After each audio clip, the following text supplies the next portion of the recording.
Hello commandos, welcome to Biomentors classes online. I am doctor Jitendra Singh और बेटा हम crash course में जिस चैप्टर में भी हमें वो है ह्यूमन रिप्रोडक्शन। हमने ह्यूमन रिप्रोडक्शन के पहले पार्ट में देखा था हमने मेल रिप्रोडक्टिव ऑर्गन की मेल रिप्रोडक्टिव ऑर्गन किस तरह का होता है, किस प्रकार से गैमेट का फॉर्मेशन होता है, तो कई सारी प्रोसेस के बारे में हमने अच्छे से समझा। ठीक है, आप जरूर मुझे अपना ओपिनियन दीजिएगा कि आपको जो इंटरेक्टिव की नोट्स में कितना मजा आ रहा है।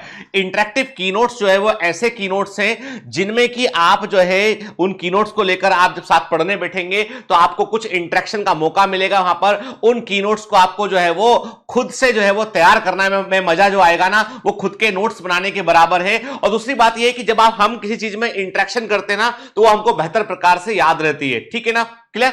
अब चूंकि मैंने आपसे पहले भी कहा बेटा, चूंकि एनसीईआरटी सबसे इंपॉर्टेंट बुक है बायोलॉजी के अंदर, इसलिए कीनोट से मेजर पोर्शन एनसीईआरटी का ही कवर किया गया है, लेकिन थोड़ा इंटरेक्टिव वे में किया गया ताकि आपको ज्यादा सीखने मिले। गोल्डन पॉइंट सारे आपको बड़े ध्यान से पढ़ने हैं बेटा, क्योंकि गोल्डन पॉइंट वो पॉइंट है जहां से एग्जाम में सीधा क्वेश्चन आ सकता है। ठीक है, चलिए, तो कीनोट्स आपके बड़े इंपॉर्टेंट एसेट्स हैं बेटा, फिजिक्स में भी, केमिस्ट्री में भी और बायोलॉजी के भी में भी। के फिजिक्स केमिस्ट्री में कीनोट का फॉर्मेट जैसा होता है वैसे ही रखा गया है। अपडेटेड कीनोट्स हैं। बायोलॉजी में जो है थोड़ा इंटरेक्टिव फॉर्मेट को अपनाया गया है ताकि आपको और अधिक सीखने में मजा आए। ठीक है, चलिए, तो अभी सबसे पहले सबसे इंपॉर्टेंट बात हम करेंगे वो ये है कि देखो बेटा, इस समय जो हालत है हमारे इंडिया की वो दुनिया में सबसे खराब हालत है कोरोना के टर्म्स में कहा जाए। यानी हमारे यहां केसेस जो है बहुत ज्यादा हो चुके हैं और कोरोना वायरस जो है वो आराम से जो है इंडिया में फ्रीली घूम रहा है, क्योंकि लोग बाग उसको मौका दे रहे हैं। हमें मास्क लगाकर उसको जो है वो रोकना है, जहां है वहीं वो रुक जाए। ठीक है, तो हमें सोशल डिस्टेंसिंग का ध्यान रखना है, मास्क लगाना है, हमको बार बार अपने हैंड सैनिटाइज करने, हाथ धोने साबुन से, हमको उठ के भीड़ वाली जगह पर जाने से बचना ताकि हम स्वस्थ रहें। ठीक है, मेरे भोपाल ऑफिस में भी जो है वो कई लोगों को कोरोना हो गया और बड़ा दिक्कतों का सामना हमें करना पड़ा। इस क्रैश कोर्स के दौरान भी कुछ हिस्से ऐसे यहां पे लॉकडाउन लगे भोपाल के अंदर जहां से एम्प्लॉय वर्क फ्रॉम होम कर रहे हैं, तो थोड़ा बहुत शेड्यूल जो है वो देखो बेटा, मैं कोशिश मेरी पूरी टीम कर रही है कि शेड्यूल बिल्कुल भी डिस्टर्ब ना हो, पर बेटा कुछ ऐसी घटनाएं हो सकती है जिस पर हमारा कोई कंट्रोल नहीं है, तो शेड्यूल थोड़ा सा आगे पीछे हो सकता है बेटा। अभी तक हमने इंश्योर किया है कि ऐसा ना हो, लेकिन हो तो बेटा मेरे साथ में आप भी बर्दाश्त कीजिएगा, क्योंकि मुझे भी जो है डिसिप्लिन मेरे लिए प्रायोरिटी है, डिसिप्लिन पर ही मैं काम करता हूं, लेकिन चूंकि कुछ चीजें ऐसी जो हमारे हाथ में नहीं है बेटा। ठीक है, चलिए, तो अभी फिलहाल तो ठीक ठाक है शेड्यूल, लेकिन ये कि कभी कुछ होगा ऐसा आगे पीछे फेवरेबल तो हम लोग एडजस्ट करेंगे बेटा, चिंता मत कीजिए कि आपका नुकसान नहीं होने देंगे हम। चलो आगे बढ़ते हैं, है ना।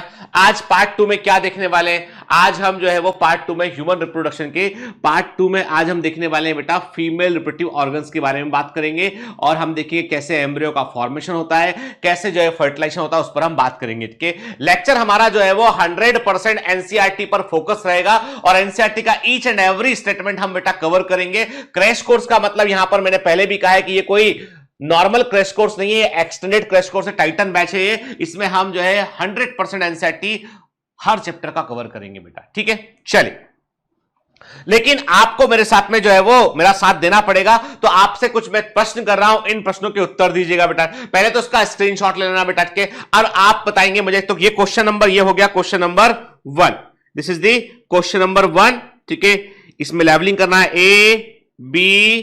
ABCDE, सारे बच्चे लेवल करेंगे बेटा इसमें। ठीक है ना, आपको आंसर करना है, लेवल करके आंसर करना है। ठीक है ना, है ना, ये मत शांति से बैठ के लेक्चर सुनने नहीं देंगे सर आपको उठ के, तो मैं आपको जो है वो बराबरी से इन्वॉल्व रखूंगा। मैं आपको शांति से बैठकर लेक्चर नहीं सुनने दूंगा, मैं आपको एक्टिव रखने की पूरी कोशिश करूंगा और आपको एक्टिव रहना है क्योंकि एग्जाम तो आपने निकालना है। ठीक है, तो क्वेश्चन नंबर 1 ABCDE को लेवल कीजिए। क्वेश्चन नंबर 2 आपके सामने स्क्रीन पर आ रहा है बेटा, ये है क्वेश्चन नंबर 2।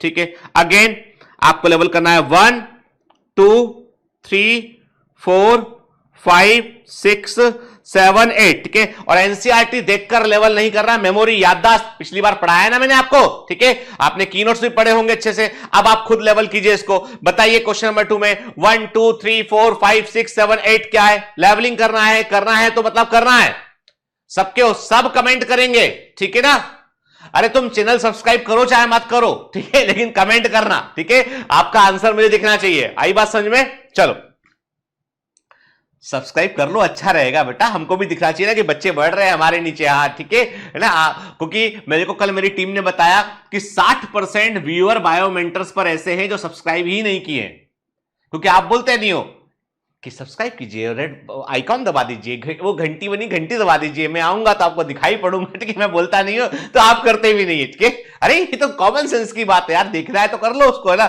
चलो ठीक, आगे बढ़ते। Question number 3। Yes, question number 3 आपको बताना है first, second and third. Labelling कीजिए, लेवलिंग कीजिए। सब एनसीईआरटी के फिगर है, एग्जाम के पॉइंट ऑफ व्यू से बड़े बड़े इंपॉर्टेंट है बेटा, इसलिए प्लीज लेवल इट। फर्स्ट क्या है, सेकंड क्या है, थर्ड क्या है, लेवल कीजिए। शांति से नहीं बैठेंगे, ना बैठने दूंगा, समझ गए। चलिए क्वेश्चन नंबर 4। क्वेश्चन नंबर 4 बताइए, ए क्या है, बी क्या है, सी क्या है, डी क्या है, ई क्या है। A B C D E, labelling कीजिए। लेवल करना है आपको, मैं हट गया हूं, स्क्रीनशॉट लेना, लेवल करना, आंसर मिलना चाहिए। Question number 4 A B C D क्या है, लेवल कीजिए बेटा। एक ना एक क्वेश्चन एग्जाम में ऐसा आता है और उसके तैयार रहना है हमको। ठीक है, क्वेश्चन नंबर 5 अगेन, 1 क्या है, 2 क्या है, 3 क्या है, 4 क्या है। ठीक है, बताइए 1 2 3 4, बिल्कुल एनसीईआरटी के अकॉर्डिंग आपको आंसर करना है। 1 क्या है, 2 क्या है, 3 क्या है, 4 क्या है, आंसर कीजिए। 4 में कोई इवेंट है, घटना है, क्या घटना घट रही है, फर्स्ट क्या स्ट्रक्चर है, सेकंड क्या स्ट्रक्चर है, थर्ड क्या स्ट्रक्चर है, ये आपको बतलाना है। ठीक है, हो गए 5 क्वेश्चन। ठीक है, अरे ये 5 क्वेश्चन नहीं है, 20 क्वेश्चन है। हर एक हिस्सा जो आपने लेवल कर रहे हो वहां से क्वेश्चन आता है एग्जाम में बेटा। ठीक है ना। ठीक है, क्वेश्चन नंबर 6 बताइए, फर्स्ट क्या है, सेकंड क्या है, थर्ड क्या है, लेवल कीजिए। ठीक है, स्पर्म का स्ट्रक्चर है, फर्स्ट सेकंड और थर्ड को लेवल करना है आपको। ठीक है, फर्स्ट सेकंड एंड थर्ड को आपको लेवल करना है। क्लियर? ठीक है बेटा, पक्का पक्का पक्का वाला पक्का। चलो हो गया। ठीक है, आगे बढ़ते हैं। अब आते हैं बेटा हम आगे बढ़ते, अब बात करेंगे बेटा फीमेल रिप्रोडक्टिव सिस्टम की। हमने मेल सिस्टम अच्छे से पढ़ा, समझा हमने कि स्पर्मियोजेनेसिस क्या होता है, स्पर्मेटोजेनेसिस क्या होता है और स्पर्मिएशन क्या होता है। देखे कौन तीनों में की डेफिनेशन कर पाता है, स्पर्मिएशन, स्पर्मियोजेनेसिस, स्पर्मेटोजेनेसिस। चलो बताओ, है? ठीक है, चलो ठीक, आगे बढ़ते बेटा। तो देखो अब आते हैं बेटा फीमेल पार्ट पे बात करते हैं हम। ठीक है ना। तो मैंने क्या कहा आपसे कि फीमेल रिप्रोडक्टिव सिस्टम में क्या है बेटा, एक जोड़ी, एक पेयर जोड़ी होती है ओवरी के, 1 पेयर इज ओवरी। ठीक है, ओवरी मैंने कहा था टेस्टिकल से साइज में ओवरी छोटी होती है। ठीक है, ओवरी से जुड़ा होता है 1 पेयर होता है ओविडक्ट। ओविडक्ट को क्या बोलते हैं बेटा हम, फेलोपियन ट्यूब भी कहते हैं, इसे ही हम फेलोपियन ट्यूब भी कहते हैं हम। ठीक है, यूटरस संख्या में 1 होता है, यूटरस से जुड़ा हुआ हिस्सा होता है सर्विक्स, संख्या में 1 होता है। ठीक है ना। वेजाइना संख्या में 1 है, एक्सटर्नल जेनिटलिया पैल्विक रीजन में होते हैं। याद रखिएगा, वेजाइना एक्सटर्नल जेनिटलिया में नहीं आता है, एक्सटर्नल जेनिटलिया में आता है labia majora, labia minora, mons pubis, clitoris, ये एक्सटर्नल जेनिटलिया में आता है बेटा। ठीक है, गलती करते हैं कई लोग के, vagina is not the part of the external genitalia. ठीक है ना। This part of the system along with a pair of mammary gland भी जोड़े में होती है कि integrated structurally and functionally to support the process of ovulation gametogenesis वाली प्रोसेस हो गई बेटा, fertilisation, pregnancy, birth and child care के ये सारे फंक्शन फीमेल काउंटर पार्ट को मिलते हैं। के याद रखिए, मेल में जो मेल होता है, मेल का क्या फंक्शन है, मेल की बॉडी में गैमेटोजेनेसिस हुआ और उसने इंसेमाइनेशन किया, सीमेन को फीमेल बॉडी में उसने इंट्रोड्यूस किया, उसके बाद फीमेल ने अपना गैमेट भी बनाया, फीमेल ने फर्टिलाइजेशन भी किया, फीमेल की बॉडी में इंप्लांटेशन भी हुआ, प्रेगनेंसी भी हुआ, बच्चे का जन्म भी हुआ। ठीक है, मतलब गेस्टेशन पीरियड को पूरा हुआ और बच्चे का जन्म हुआ, पार्टुलेशन हुआ और उसके बाद बच्चे की देखरेख भी फीमेल ने किया। मेमोरी ग्लैंड है, बच्चे को जो है वो शुरुआत है, बच्चे को जो है वो मदर्स मिल्क पर फीड करता है बच्चा। ठीक है, तो मतलब फीमेल का रोल जो है वो यदि हम कंपेयर करें मेल के रोल से, तो ऐसे कंपेयर करना हालांकि मुश्किल काम है, लेकिन तब भी मैं बोलूंगा कि फीमेल जो है उसकी बॉडी में most of the function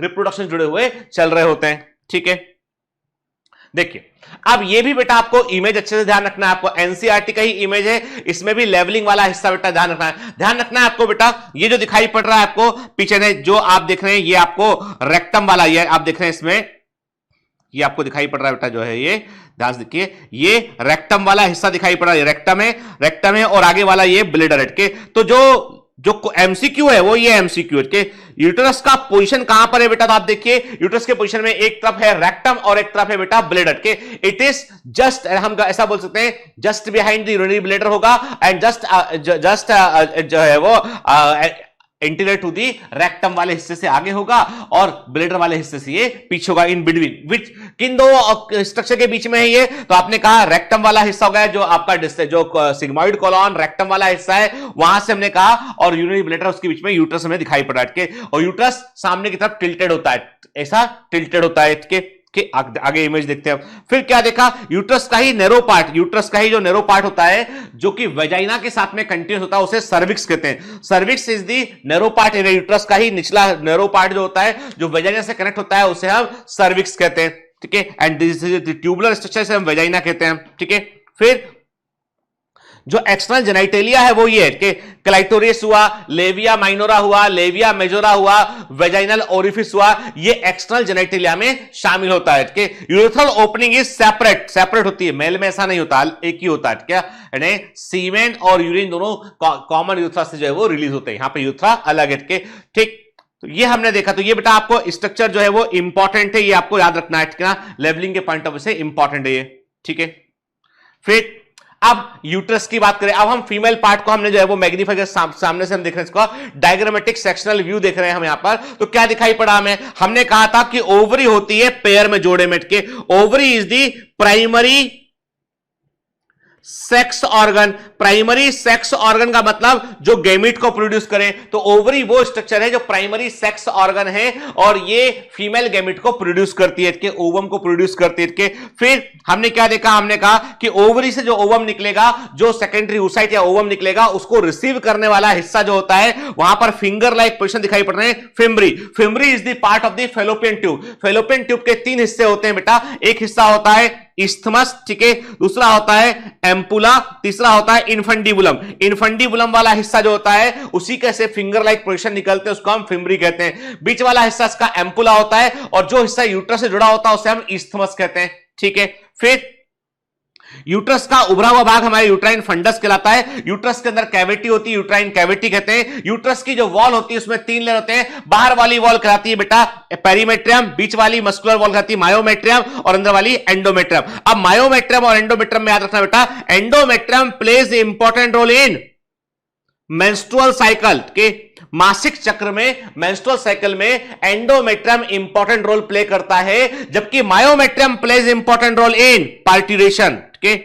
parturition, जब बच्चे का जन्म होगा तो उसको जो है मस्कुलर कॉन्ट्रैक्शन होंगे, बच्चे को बाहर की ओर एक्सपेल किया जाएगा बर्थ कैनाल के थ्रू। अब बर्थ कैनाल क्या होती है, जो सर्विक्स होती है और वेजाइना होती है वो मिलकर बर्थ कैनाल को बनाती है और उस बर्थ कैनाल से फीटस को बाहर एक्सपेल किया जाता है, और इस दौरान जो मस्कुलर कॉन्ट्रैक्शन होते हैं वो मायोकार्डियम में होते हैं, ठीक है। मायोमेट्रियम, नॉट कार्डियम, मायोमेट्रियम, ठीक, हार्ट का बोल दिया मैंने, मायोमेट्रियम में होते हैं। तो एंडोमेट्रियम बेटा जो होता है, एंडोमेट्रियम जो है वो अंदर वाली यूट्राइन लेयर होती है जिसमें मेंस्ट्रुअल चेंजेस देखने मिलते हैं। मायोमेट्रियम जो होती है बीच वाली मस्कुलर लेयर होती है और बाहर वाली होती है पेरीमेट्रियम, ठीक है। फिर देख रहे हो आप यूट्रस का हिस्सा जो वेजाइना से कनेक्ट करता है सर्विक्स से, सर्विक्स में कैनाल है, सर्वाइकल कैनाल बोलते हैं, और नीचे हमको वेजाइना दिखाई पड़ रहा है। तो लेवलिंग आपको बहुत ध्यान रखना है बेटा, ठीक है, इसीलिए आपको इंटरेक्टिव कीनोट्स में भी लेवल करने को पूछा गया है।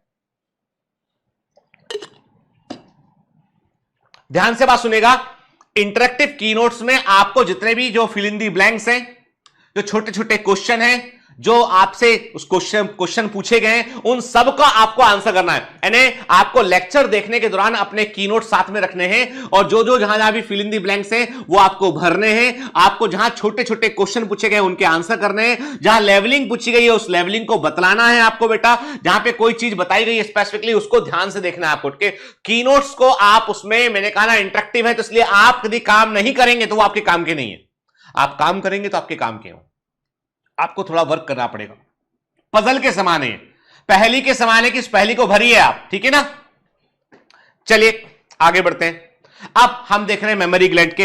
अब मेमोरी ग्लैंड पर बेटा हम बाद में भी बात करेंगे आगे, इसमें अभी देख लेते हैं कि ये हमने क्या कहा, हमने देखा कि मेमोरी ग्लैंड में क्या दिखाई पड़ रहा है आपको, यानी आपको बता दूं मैं कि मेमोरी ग्लैंड में जो एक बात है, जो ब्रेस्ट के साइज का जो फर्क है लड़कियों में, जो गर्ल्स में या फीमेल्स में, जो ब्रेस्ट साइज का जो फर्क होता है बेसिकली वो होता है just because of the fat के, वो फैट के कारण होता है कि फैट का डिपोजिशन कितना फैटी टिश्यू एक्यूमुलेटेड है उस पर ये निर्भर करता है, ठीक है ना, क्लियर। बाकी बेसिक मूलभूत स्ट्रक्चर जो है मेमोरी ग्लैंड का वो एक समान फीमेल्स में हमको देखने मिलता है। होता ये है इसमें कि आप देख रहे हैं कि मेमोरी एल्वियोलस दिखाई पड़ रहे हैं आपको, एल्वियोलाई दिखाई पड़ रहे हैं आपको, जैसे लंग्स में एल्वियोलाई होते हैं, यहाँ पे छोटे छोटे पॉकेट्स दिखाई पड़ रहे हैं, एल्वियोलाई दिखाई पड़ रहे हैं, जहां पे कि मिल्क का प्रोडक्शन होगा के।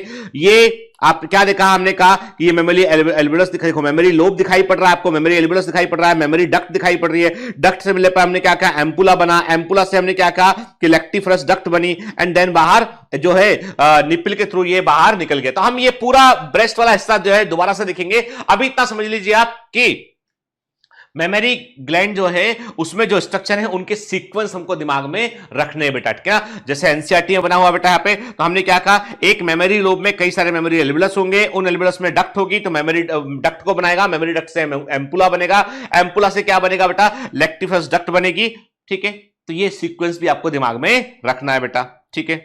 फिर ovaries are the primary female sex organ that produce female gamete, female gamete को क्या बोलते हैं हम, ओवम कहते हैं के। याद रखिएगा ओवरी से सीधा ओवम, हैप्लॉइड टिश्यू नहीं निकल, जब ओव्यूलेशन होता है, जब ओव्यूलेशन होता है ना बेटा, तो ओव्यूलेशन के समय जो स्ट्रक्चर बाहर निकलता है वो सेकेंडरी oocyte होता है, वो क्या होता है, वो सेकेंडरी oocyte होता है के ओव्यूलेशन में, याद रखिएगा, इतना दिमाग में डाल लो अभी, ठीक है।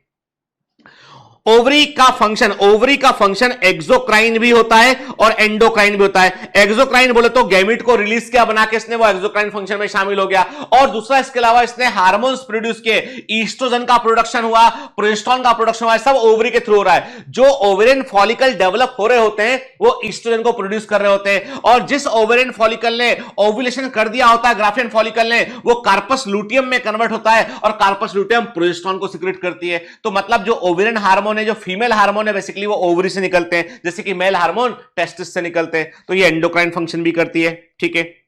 Ovaries are located one on each side of the lower abdomen में होती है के। Each ovary is about 2 to 4 centimetre in length and connected to the pelvic wall and uterus by ligament के, तो जो है वो लिगामेंट के थ्रू जुड़ी होती है। तो ओवरी का साइज याद रखना बेटा, 2 से लेके 4 सेंटीमीटर लेंथ जो है ओवरी का साइज होता है के। Each ovary is covered by thin epithelium which includes the ovarian stoma, ठीक है। हर एक ओवरी जो है एक पतली इपिथेलियम से घिरी होती है, जो कि ओवरियन स्टोमा को जो है वो घेरता है। ओवरी का अंदर, मतलब ओवरी के अंदर जो टिश्यू भरा होता है, ओवरी में जो टिश्यू भरा होता है उसको हम ओवरियन स्टोमा कहते हैं। एनसीईआरटी में लिखा है, ठीक है, याद रखना। ओवरी के अंदर जो टिश्यू भरा होता है उसे हम क्या बोलते हैं बेटा, उसे हम स्टोमा कहते हैं। इसके दो हिस्से होते हैं, पेरीफेरी वाले हिस्से को हम कॉर्टेक्स बोलेंगे, हम पेरिफेरल कॉर्टेक्स बोलेंगे, बीच वाले को हम मेडुला बोलेंगे हम, ठीक है। देखिए ये हम देख रहे हैं इसकी इपिथेलियम में, ठीक है। फिर हमने क्या कहा, ये ओवरियन कॉर्टेक्स वाला हिस्सा है, कॉर्टेक्स वाले हिस्से में ओवरियन फॉलिकल देखने मिलते हैं हमको, और मेडुला वाले हिस्से में हमको न्यूरोमस्कुलर स्ट्रक्चर हमको देखने मिलते हैं। दिमाग में रखिएगा, ये एनसीईआरटी में नहीं है पर बड़ा कॉमन क्वेश्चन है, दिमाग में हमें रखना है बेटा ये, ठीक है, clear.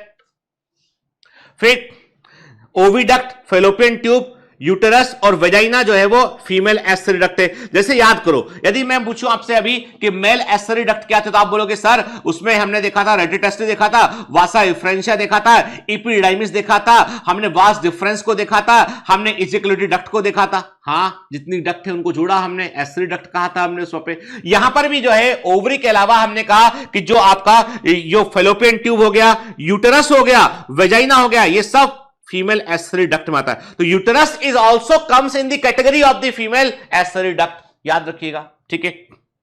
Each fallopian tube is about 10 to 12 centimetre long, लंबाई याद रखिएगा इसका, and extend from periphery of each ovary to the uterus and the part closer to ovary is funnel shaped infundibulum.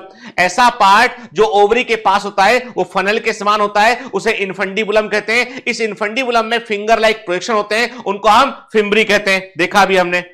The edge of the infundibulum possess finger like projection, जिनको हम क्या बोलते हैं बेटा, फिम्बरी कहते हैं। ध्यान से सुन लो, इधर उधर मत देखो, क्योंकि कारण ये कि टेस्ट होगा अभी इसका, ठीक है। अभी आपका जब सैटरडे को टेस्ट होगा तो ये हिस्सा चैप्टर आएगा आपका, ठीक है, कंप्लीट चैप्टर आएगा आपका। यानी जैसे जैसे क्रैश कोर्स के जो आपके ऑनलाइन टेस्ट होंगे उसमें जितना पोर्शन कवर होता जाएगा वो सब टेस्ट में आएगा बेटा, और हर दिन के डीपीएस सबको ध्यान से सॉल्व करने हैं, समझ गए ना?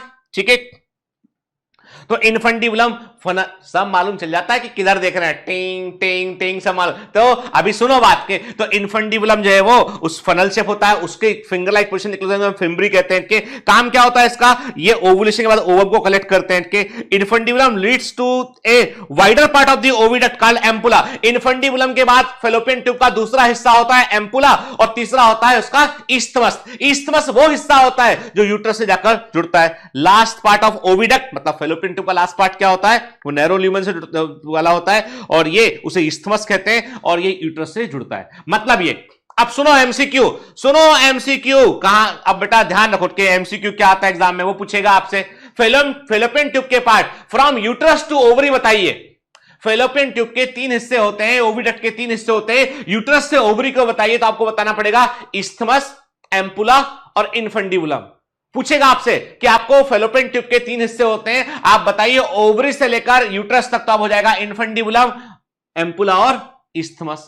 याद रखना बेटा, है ना, ध्यान से क्वेश्चन पढ़ना इसलिए। ठीक, आगे बढ़ते हैं, देखो, है ना, तो देखो ये हम क्या देख रहे हैं, हम फीमेल रिप्रोडक्टिव पार्ट देख रहे हैं। आपको दिखाई पड़ रहा है इसमें फेलोपियन ट्यूब में कि आपको इस्थमस, एम्पुला, इनफंडिबुलम और फिम्बरी हम देख रहे हैं यहां बैठ के। ये हम देख रहे हैं कि फीमेल बॉडी में फीमेल रिप्रोडक्टिव सिस्टम जो है वो किस प्रकार से लोकेटेड होता है, सिचुएटेड होता है, उसको हम यहां पर देख रहे हैं। ठीक है, this is vagina, this is vaginal opening, ठीक है, cervix, uterus, ovary, fallopian tube, है ना बेटा? ठीक है, चलो, है ना। अब हम 3D इमेज देख रहे हैं, एक 3 डायमेंशनल इमेज देख रहे हैं कि कैसा होता होगा एक्चुअल स्ट्रक्चर के। देखो ये हम देख रहे हैं एक लिगामेंट से कनेक्टेड है, ये है ओवरी दिखाई पड़ रहा है हमें, एक सस्पेंसरी लिगामेंट भी दिखाई पड़ रहा है। फिर हमने क्या बोला, ये फेलोपियन ट्यूब है, ये फिम्बरी वाला हिस्सा दिखाई पड़ रहा है, और ये यूट्रस दिखाई पड़ रहा है। देखिए, है ना, 3D इमेज, यानी एक्चुअली में ऐसा ही ऑर्गन होता है, एक्चुअली में ऑर्गन ऐसा ही होता है। ठीक है, देखिए ना, यूटेरस सामने की तरफ ऐसा उभरा होता है, ऐसा मुड़ा होता है थोड़ा के, तो हम देख रहे हैं यूट्रस देख रहे हैं, यूट्रस, फेलोपियन ट्यूब, ओवरी, देख रहे हैं आप? ठीक है, और ये फिंगर लाइक क्या दिखाई पड़ रहा है आपको पोजीशन, ये है फिम्बरी, देख रहे हैं आप, फिम्बरी दिखाई पड़ रहा है आपको। देखो बेटा, ये इमेजेस आपके एग्जाम में नहीं आएंगी, पर एक अंडरस्टैंडिंग के लिए जरूरी है। ठीक है, देखो फीमेल रिप्रोडक्टिव सिस्टम में, फिर यूट्रस में क्या देख रहे हो आप, अंदर वाली लेयर एंडोमेट्रियम है, बीच वाली मायोमेट्रियम है, और बाहर वाली क्या होती है, पेरीमेट्रियम होती है बेटा। ठीक है ना, क्लियर? सर्विक्स का वो हिस्सा जो ओपनिंग, सर्विक्स की जो ओपनिंग यूट्रस की तरफ है उसे इंटरनल ऑस कहते हैं। सर्विक्स की जो ओपनिंग वेजाइना की तरफ है उसको हम जो है एक्सटर्नल ऑस कहते हैं। ठीक है, ये एनसीईआरटी में नहीं है पर पता होना चाहिए हमको। ठीक है, चलिए, यूट्रस सिंगल एक होता है, इसे बॉम्ब भी कहते हैं, बच्चादानी भी कहते हैं इसको, बॉम्ब या बच्चादानी कहते हैं इसको हम। ठीक है, शेप ऑफ यूट्रस का शेप कैसा होता है, इन्वर्टेड पियर, उल्टी नाशपाती के समान हमें दिखाई पड़ता है। फिर it is supported by ligament attached to the pelvic wall, ligament से पेल्विक वॉल से जुड़ा होता है, ब्रॉडर लिगामेंट होता है। The uterus opens into vagina through a narrow cervix, uterus vagina में एक सकरे सर्विक्स के थ्रू खुला होता है। द कैविटी ऑफ सर्विक्स को हम क्या बोलते हैं, सर्वाइकल कैनाल कहते हैं, और ये वेजाइना के साथ मिलकर बनाती है बर्थ कैनाल। के एमसीक्यू है, और लिख लो इसको, मैं कह रहा हूं आएगा मतलब आएगा, इसको मजाक में मत लीजिएगा कि मेरा इंट्यूजन कुछ चीजों को कहता है बेटा, वो होता है। ठीक है, तो सर्वाइकल कैनाल और वेजाइना के मिलने पे क्या बनता है, बर्थ कैनाल बनता है। The wall of the uterus has 3 layer of tissue, बाहर वाली थिन मेम्ब्रेनस लेयर पेरीमेट्रियम है, बीच वाली स्मूथ मसल की लेयर मायोमेट्रियम है, अंदर वाली ग्लैंडुलर लेयर क्या है, एंडोमेट्रियम है, जो यूट्राइन कैविटी को लाइन करती है। एंडोमेट्रियम में साइक्लिकल चेंजेस देखने मिलती है मेंस्ट्रुअल साइकिल में, जबकि मायोमेट्रियम जो होती है डिलीवरी ऑफ बेबी में रोल प्ले करता है। मैंने बताया ना, मेंस्ट्रुअल साइकिल में जिस वॉल लेयर में परिवर्तन होगा, मेंस्ट्रुअल साइकिल में जिस यूट्रस की वॉल लेयर में परिवर्तन होगा वो एंडोमेट्रियम है, और डिलीवरी ऑफ चाइल्ड के समय जो फोर्स लगेगा वो मायोमेट्रियम से लगेगा, स्मूथ मसल्स के थ्रू। ठीक है, अब फीमेल में एक्सटर्नल जेनिटलिया में गलती मत करना बेटा, उसमें वेजाइना शामिल नहीं होता है। ठीक है ना, यहां पे mons pubis, labia majora, labia minora, hymen और क्लाइटोरिस एक्सटर्नल जेनिटलिया में शामिल है, इंपॉर्टेंट है बेटा। के मॉन्स प्यूबिस क्या होता है? कुशन लाइक फैटी टिश्यू होता है, ठीक है, is a cushion of fatty tissue का कुशन होता है, और ये स्किन और प्यूबिक हेयर यहां पर देखने मिलते हैं, उभरा हुआ सा हिस्सा होता है, ठीक है। फिर labia majora fleshy folds of tissue होते हैं जो कि जो है मॉन्स प्यूबिस से नीचे की तरफ एक्सटेंड करते हैं और वेजिनल ओरिफिस को ओपनिंग को घेरते हैं, और जो है लेविया मेजोरा से अंदर क्या होता है? लेविया माइनोरा होते हैं, ये भी फोल्डेड टिश्यू होते हैं जो लेविया मेजोरा के अंदर हमें दिखाई पड़ते हैं। तो याद रखिएगा, फीमेल एक्सटर्नल जेनिटलिया में क्या है? मॉन्स प्यूबिस है, लेविया मेजोरा है, लेविया माइनोरा है, हाइमन है और क्लाइटोरिस है। हम एक इमेज देख लेते हैं, उससे हमें बेहतर समझ में आएगा ये। तो देखो बेटा, ये जो उभरा हुआ हिस्सा जहां पे फैटी टिश्यू का डिपोजिशन है, उभरा हुआ जहां पे प्यूबिक हेयर होते हैं, इसे बोलते हैं हम मॉन्स प्यूबिस कहते हैं, इसे हम मॉन्स प्यूबिस कहते हैं, ठीक है, ठीक है। ये उभरा हुआ हिस्सा है, फैटी टिश्यू होता है यहां पे, और यहां पे प्यूबिक हेयर होते हैं, इसे मॉन्स प्यूबिस कहते हैं। फिर हम देख रहे हैं कि जो ये वेजिनल ओरिफिस दिखाई पड़ रहा है, this is the vaginal opening, this is the,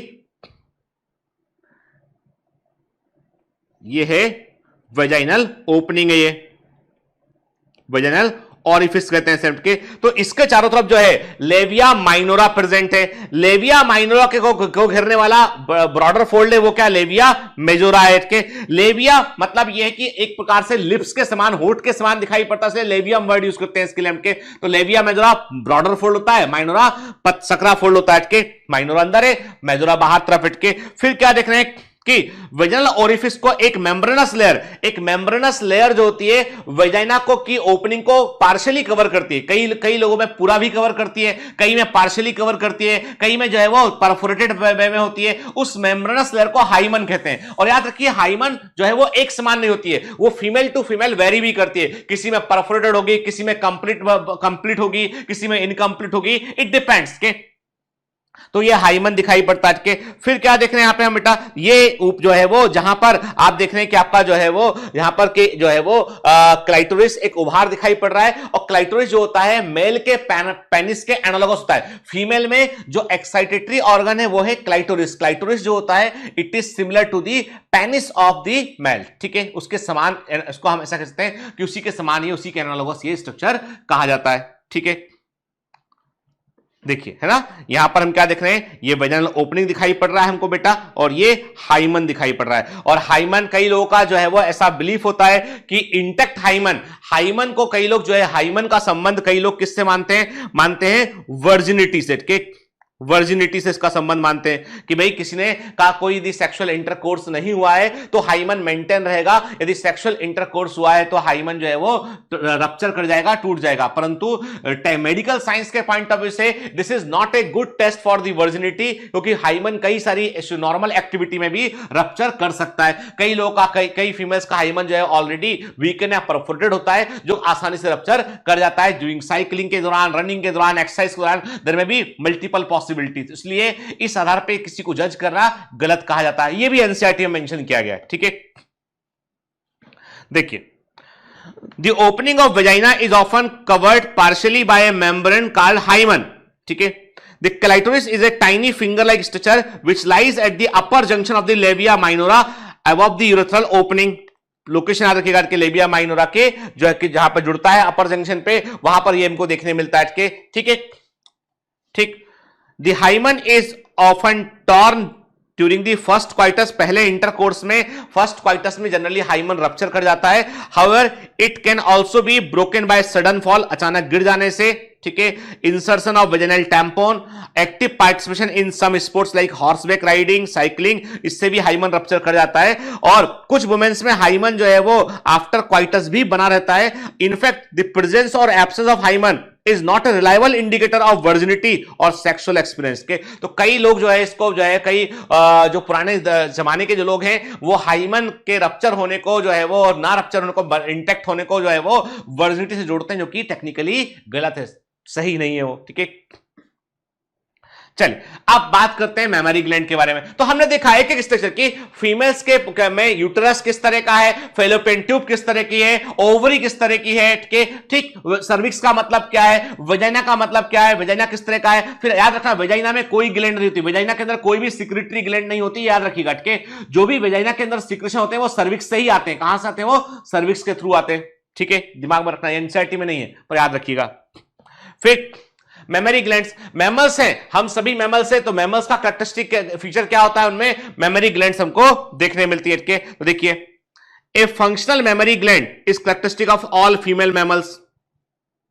the mammary gland are paired structure, breast भी बोलते हैं कॉमनली इनको, that contain glandular tissue and variable amount of fat. Glandular tissue होते हैं, फैट होता है इसमें।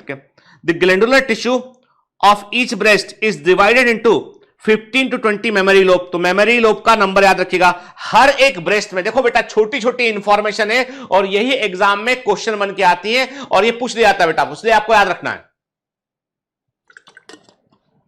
ठीक है, एक ब्रेस्ट के अंदर 15 से लेकर 20 तक मेमोरी लोब्स होंगे बेटा, जिनमें क्या होगा, जिनमें सेल्स के क्लस्टर होंगे, जिन्हें हम एल्वेओलाई बोलेंगे, हमके क्लस्टर ऑफ सेल्स होंगे, एल्वेओलाई बोलेंगे हम। ठीक है, मतलब एक ब्रेस्ट में 15 से 20 तक मेमोरी लोब होंगे, हर एक मेमोरी लोब में जो है वो सेल्स के क्लस्टर होंगे, इनको हम एल्वेओलाई बोलेंगे। और एल्वेओलाई की सेल्स जो होती हैं मिल्क को सिक्रेट करती हैं और ये मिल्क जो होता है ये इनकी कैविटी में ल्यूमेन ऑफ एल्वेओलाई में इकट्ठा हो जाता है और एल्वेओलाई जो होती है ये मेमोरी ट्यूब्यूल में ओपन होती है और ये ट्यूब्यूल मिलकर क्या बनाते हैं बेटा, वो मेमोरी डक्ट को बनाते हैं। मेमोरी डक्ट के मिलने पर क्या बनता है, मेमोरी एम्पुला बनता है और एम्पुला के मिलने पर क्या बनता है, लैक्टिफरस डक्ट बनती है जो कि बाहर निपिल के थ्रू ओपन होती है। प्लीज रिमेंबर द सीक्वेंस, नहीं भूलना है कि एल्वेओलाई है, ठीक है, एल्वेओला से हम बोलेंगे मेमोरी एल्वेओला से, फिर उसके बाद हमने क्या बोला, उससे मेमोरी ट्यूब्यूल बना, मेमोरी ट्यूब्यूल से मेमोरी डक्ट बनी, मेमोरी डक्ट से मेमोरी एम्पुला बना और मेमोरी एम्पुला से लैक्टिफरस डक्ट बनी जो कि बाहर की तरफ ओपन होती है। तो ये जो है ना सीक्वेंस, वो याद रखना है बेटा आपको। क्लियर क्लियर, मेमोरी एल्वेओलस, ठीक है बेटा, mammary tubules, memory duct, mammary ampulla और लैक्टिफरस डक्ट, ये सीक्वेंस आपको याद रखना है बेटा। क्लियर, चलिए देखिए ना, हम देख रहे हैं ये, ठीक है, हम देख रहे हैं ये देखो glandular lobules, glandular glands lobule हमको दिखाई पड़ रही हैं। ये आप लैक्टिफरस साइनस है, लैक्टिफरस डक्ट को देख रहे हो बेटा आप, ये आपको सस्पेंसरी लिगामेंट दिखाई पड़ रहे हैं यहाँ पे और फैटी टिश्यू दिखाई पड़ रहा है। और एनसीईआरटी का जो इमेज देखा है that is much more clear image, बेहतर इमेज है। और बेटा ये लेवलिंग को आ सकता है, इसलिए याद रखिएगा। आप क्या देख रहे हो इसमें, मेमोरी लोब 15 से 20 थे, mammary alveolus, mammary duct, mammary ampulla, lactiferous duct, देख रहे हैं आप। ठीक है, तो बिल्कुल बेटा याद रखिएगा इसको, सीक्वेंस को एकदम याद रखना है आपको इसमें। क्लियर, ठीक है, चलिए आगे बढ़ते हैं। निप्पल के आसपास वाली डार्क स्किन, निप्पल के आसपास वाली डार्क स्किन क्या कहलाती है, उसे हम एरियोला बोलते हैं। क्या होता है, हम एरियोला कहते हैं। ठीक है, फिर बात करते हैं कि फीमेल गैमेटोजेनेसिस कैसे होता है, कैसे फीमेल गैमेट बनता है। याद रखिएगा, फीमेल गैमेटोजेनेसिस क्या है बेटा, वो उसे कहते हैं oogenesis, और मेल में क्या बोलते थे, spermatogenesis. The process of formation of mature female gamete is called oogenesis, which is markedly different from the spermatogenesis, से अलग होती है प्रोसेस ये। oogenesis is initiated during the embryonic development stage when a couple of million gamete mother cells oogonia are formed within each fetal ovary. No more oogonia are formed and added after birth. very IMP। देखो बेटा, mails के अंदर, mail में जो main होता है, main के अंदर या मेल के अंदर हम बोले तो उसमें स्पर्म का फॉर्मेशन प्यूबर्टी के समय शुरू होता है, आफ्टर प्यूबर्टी शुरू होता है। फीमेल में जो ओवम है, जो उगोनिया है, वो पहले ही बन चुके हैं, बर्थ के पहले, यानी जो है गर्ल्स में बर्थ के पहले ही ओवरी के अंदर जो है वो उगोनिया जितनी बननी थी उतनी बन चुकी होती है, उसके बाद वो उसमें ऐड नहीं होती है। और वो इसीलिए फीमेल्स में मीनोपॉज भी देखने मिलता है कि एक समय के बाद फिर जो है वो सारे के सारे उगोनिया खत्म भी हो जाते हैं। ठीक है ना, तो याद रखिएगा, oogenesis is initiated during embryonic development। Embryonic development के समय ही oogenesis की शुरुआत हो चुकी होती है, जब जो है कपल ऑफ मिलियन, कई मिलियन जो के आसपास गैमेट मदर सेल उगोनिया जो है बन चुके होते हैं हर एक फीटल ओवरी में। बाद में और अधिक उगोनिया इसमें ऐड नहीं किए जाते हैं। जबकि स्पर्मेटोगोनिया में क्या था, जब भी डिवाइड कर रही थी वो, तो वो प्राइमरी स्पर्मेटोसाइट बना रही थी और खुद को रिप्लेस कर रही थी, लगातार अपने आप को मेंटेन रखने की वो कोशिश कर रही थी। ठीक है ना, फिर दिस सेल्स हे, माफ कीजिए बीच में डिस्टर्ब करने के लिए। तो कैसा लगा आपको ये लेक्चर? अच्छा लगा तो चलो चैनल सब्सक्राइब करते हैं और बेल आइकन प्रेस करते हैं। औरों तक पहुंचाने में हमारी मदद कीजिए, शेयर कीजिए और सब्सक्राइब कीजिए, क्योंकि बायो मेंटर्स आपका अपना परिवार है। बाय बाय, चलो कंटिन्यू करते हैं।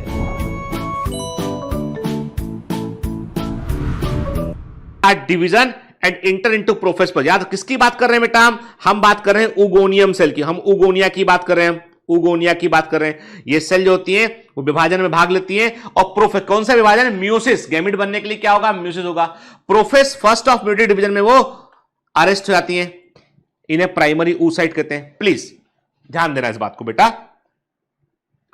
जो प्राइमरी oocyte है फीमेल में, बस यानी जब एक फीमेल का जन्म होता है तो उसकी ओवरी के अंदर, एक्चुअली में उसकी ओवरी के अंदर प्राइमरी oocyte बड़ी संख्या में होते हैं, बड़ी संख्या में प्राइमरी oocyte होते हैं। और वो हर एक प्राइमरी oocyte जो होता है वो म्यूसिस फर्स्ट में वो अपने आप को अरेस्ट कर लेता है। उसकी भी प्रोफेस फर्स्ट में वो अरेस्ट होता है, उसके आगे डिवाइड वो नहीं करता है। ठीक है। Each primary oocyte then get surrounded by a layer of granulosa cells की लेयर से वो घिर जाता है। अब इसे प्राइमरी फॉलिकल बोलते हैं। क्या बोलते हैं? प्राइमरी फॉलिकल कहते हैं। तो प्राइमरी oocyte के चारों तरफ, प्राइमरी oocyte के चारों तरफ क्या होता है बेटा? Granulosa cells, special type of cell होती है जो चारों तरफ से इसे कवर करती है। ग्रेनुलोसा सेल होती है और इसे कवर कर लेंगी, इसे क्या बन जाएगा? ये प्राइमरी फॉलिकल बन जाएगा। तो उल्टा पूछते हैं इसको हम कि प्राइमरी फॉलिकल में क्या क्या है। आप बोलोगे इसमें प्राइमरी फॉलिकल में क्या है? ग्रेनुलोसा सेल्स ने घेरा हुआ है प्राइमरी oocyte। हम बोलेंगे primary oocyte surrounded by the granulosa cell is known as primary follicle. ठीक है। Large number of this follicle degenerate during the phase from birth to puberty. एक बच्ची के जन्म होने के बाद उसकी प्यूबर्टी तक बड़ी संख्या में ये प्राइमरी फॉलिकल डीजनरेट भी कर जाते हैं, खत्म भी हो रहे होते हैं। ठीक है। प्यूबर्टी के समय कितने बचते हैं?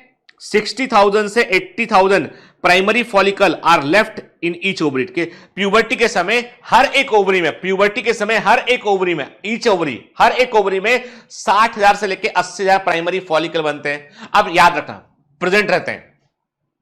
एग्जामिनर चतुर होता है। एग्जामिनर घुमाकर आपसे पूछ सकता है कि एक फीमेल में at the time of puberty कुल कितने प्राइमरी फॉलिकल आप एक्सपेक्ट करते हैं। तो कुल कितने, एक फीमेल ने पूछा, उसने दोनों ओवरी मिलाकर बोलोगे आप तो 1,20,000 से 1,60,000 तक प्राइमरी फॉलिकल जो है दोनों ओवरी को मिलाकर एक फीमेल में होंगे at the time of puberty. याद रखिएगा। ठीक है। यहां पे ईच ओवरी लिखा है ना बेटा, ये एक फीमेल में 2 ओवरी होती है ना। ठीक है। फिर देखो आप, है ना, ये हम देख रहे हैं बेटा एक ओवरी का सेक्शनल व्यू देख रहे हैं। उसमें हमको कॉर्टेक्स वाले हिस्से में फॉलिकल दिखाई पड़ रहे हैं। आप देखो प्राइमरी फॉलिकल है, प्राइमरी फॉलिकल बाद में सेकेंडरी फॉलिकल में कन्वर्ट होंगे, देन टर्सरी फॉलिकल में कन्वर्ट होंगे, देन ग्राफियन फॉलिकल बनेंगे। ग्राफियन फॉलिकल वो फॉलिकल होते हैं जो ओवुलेशन में भाग लेते हैं, जिससे ओवम बाहर निकलता है और उसके बाद वो बन जाते हैं कार्पस लूटियम में कन्वर्ट आते हैं। ठीक है। कार्पस लूटियम एक एंडोक्राइन स्ट्रक्चर होता है, प्रोजेस्टेरोन को रिलीज करता है। प्राइमरी फॉलिकल और developing follicle they are the good source of oestrogen, ये ईस्ट्रोजन के अच्छे सोर्स होते हैं। और corpus luteum is the source of the progesterone. ठीक है। The primary follicle get surrounded by more layers of granulosa cell and a new theca called the secondary and are called secondary follicle. मतलब देखो बेटा, primary follicle क्या था? Primary oocyte plus granulosa cell. Granulosa cell ने उसको घेर लिया था तो हमने क्या बोल दिया उसको? प्राइमरी फॉलिकल का। अब इस प्राइमरी फॉलिकल में और सारी ग्रेनुलोसा सेल जुड़ जाती है, कई लेयर और बन जाएगी और बाहर एक थीका लेयर के, एक थीका एस्ट्रोना, थीका मतलब एक लेयर, पट्टी, एक लेयर बन जाएगी बाहर। और अब क्या बन जाएगा? सेकेंडरी फॉलिकल बन जाएगा। सेकेंडरी फॉलिकल ट्रांसफॉर्म हो जाएगा, टर्सरी फॉलिकल बनेगा। टर्सरी फॉलिकल की खास बात होती है कि इसमें हमको एक कैविटी देखने मिलती है, इस कैविटी को एंट्रम कहते हैं। तो कैसे? आपको एग्जामिनर पूछता है आपसे, एग्जामिनर आपसे पूछेगा कि how you can differentiate between the secondary follicle and tertiary follicle. आप बोलोगे हम दोनों फॉलिकल को डिफरेंशिएट कर सकते हैं on the basis of the fluid filled cavity. Antrum present होगा टर्सरी फॉलिकल में, नहीं होगा सेकेंडरी फॉलिकल में। ठीक है। थीका लेयर जो होती है वो ऑर्गेनाइज करेगी, बाहर कहलाएगी थीका एक्सटर्ना, अंदर कहलाएगी थीका इंटरना।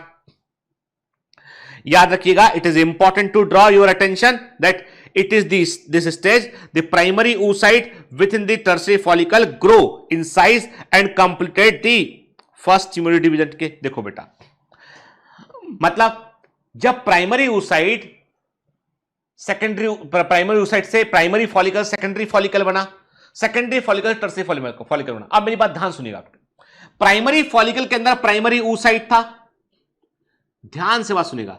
सेकेंडरी फॉलिकल में भी प्राइमरी oocyte था, सेकेंडरी फॉलिकल में भी प्राइमरी oocyte था, टर्सरी फॉलिकल में जाकर वो क्या बनना शुरू हुआ, अब प्राइमरी oocyte में म्यूसिस फर्स्ट पहला पूरा होना शुरू हुआ, ठीक है।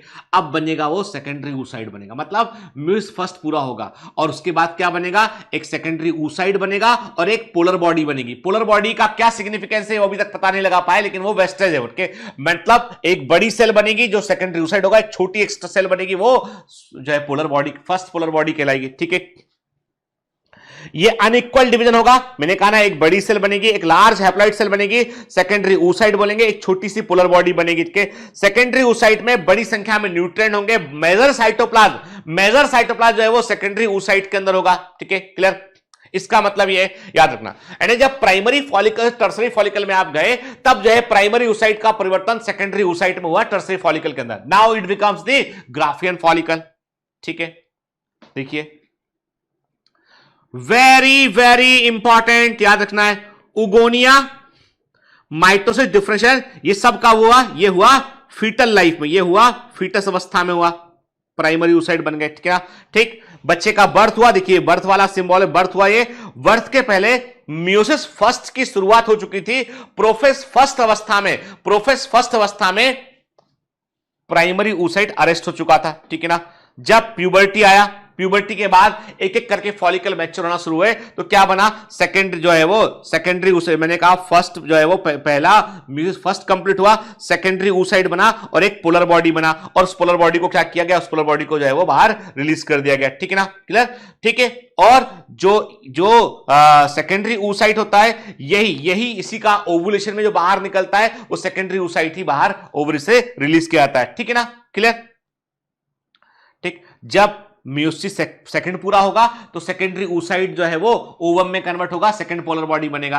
याद रखिएगा बेटा कि इंटरेस्टिंग बात है, फीमेल में ह्यूमन फीमेल की बात करें, मैमल्स की बात करें, फीमेल में जब तक फर्टिलाइजेशन नहीं होता है तब तक म्यूसिस कंप्लीट नहीं होता है, क्योंकि जो सेकेंडरी oocyte है उसके पास में सेंट्रियोल नहीं होता है, और वो सेंट्रियोल कंट्रीब्यूट करता है स्पर्म लाके, और तभी वो म्यूसिस सेकंड को कंप्लीट कर पाता है, ठीक है।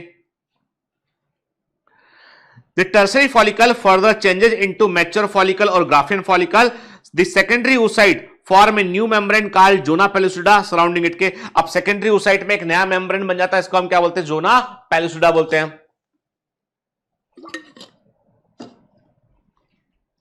जिसे हम zona pellucida कहते हैं।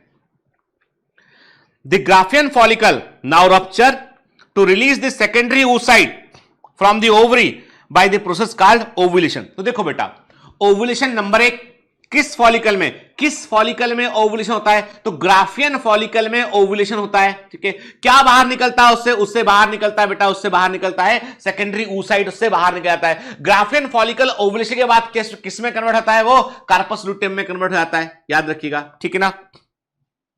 रप्चर होगा, सेकेंडरी oocyte, इसको हम ओवम यहां पर बोल रहे हैं, उसको वो रिलीज करेगा और इस प्रोसेस को हम ओवुलेशन बोलते हैं। याद रखिएगा, ओवुलेशन की प्रोसेस जो होती है मेंस्ट्रुअल साइकिल के बीच में, in middle of the menstrual cycle, 14th day of menstrual cycle में हमको ये देखने मिलता है, ठीक है, क्लियर।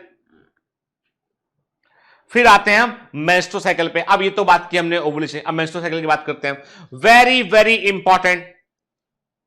देखो बेटा, एक तो रिप्रोडक्शन इन ऑर्गेनिज्म वाले चैप्टर में लिखा हुआ है कि कुछ एनिमल में क्या होता है, हम कहते हैं प्राइमेट्स के अंदर प्राइमेट्स में क्या आते हैं, मंकीज आते हैं, इसमें एप्स आते हैं, इसके अंदर ह्यूमंस आते हैं, इसमें के मंकीज हुए, एप्स हुए, ह्यूमंस हुए, इनमें हमें क्या देखने मिलता है, मेंस्ट्रुअल साइकिल देखने मिलता है। हम सभी जो प्राइमेट्स हैं, दे आर कंटिन्यूअस ब्रीडर, वे आर नॉट सीजनल ब्रीडर, वे आर द कंटिन्यूअस ब्रीडर, के जबकि ईस्ट्रस साइकिल हमें दूसरे मैमल्स में देखने मिलता है। नॉन प्राइमेट में हमको ईस्ट्रस साइकिल देखने मिलता है। जो सीजनल ब्रीडर होते हैं उनमें एक पर्टिकुलर मौसम में ही वो ब्रीडिंग होता है उनके अंदर, ठीक है।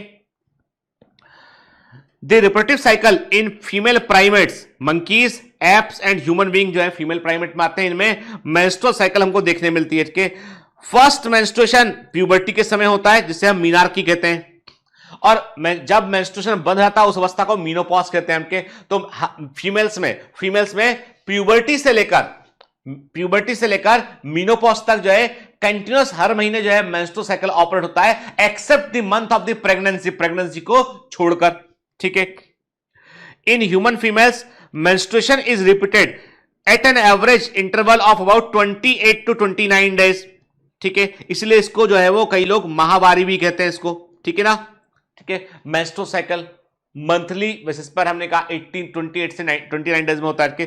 This cycle of event starting from one menstruation till the next one, के एक बार मेंस्ट्रुएशन की शुरुआत हम मानते हैं ब्लीडिंग से, कि ब्लीडिंग जो है वो पर वेजाइनम ब्लीडिंग हुआ, और अब प्लस उठता है कि वेजाइना से मेंस्ट्रुएशन में जो ब्लीडिंग होता है उसमें निकलता क्या है, उसमें जो एंडोमेट्रियम लेयर होती है, यूट्रस की एंडोमेट्रियम लेयर होती है वो झड़ जाती है, उसको वहां से रिमूव किया जाता है, क्योंकि जब इंप्लांटेशन नहीं हुआ, प्रेगनेंसी नहीं हुआ, तो यूट्रस की वो लेयर को जो है हार्मोन प्रोजेस्टेरॉन का लेवल बॉडी में गिरने लगता है, और प्रोजेस्टेरॉन का जो हायर लेवल है, प्रोजेस्टेरॉन का हायर लेवल जो है वो एंडोमेट्रियम को मेंटेन रखता है। ये याद रखना, ये कॉमन क्वेश्चन एग्जाम का, प्रोजेस्टेरॉन का हायर लेवल एंडोमेट्रियम को मेंटेन रखता है, प्रोजेस्टेरॉन का लेवल नीचे गिरेगा तो एंडोमेट्रियम झड़ जाएगा। इसका मतलब ये कि मेंस्ट्रुएशन क्यों होता है, क्योंकि प्रोजेस्टेरॉन का लेवल नीचे गिर चुका होता है।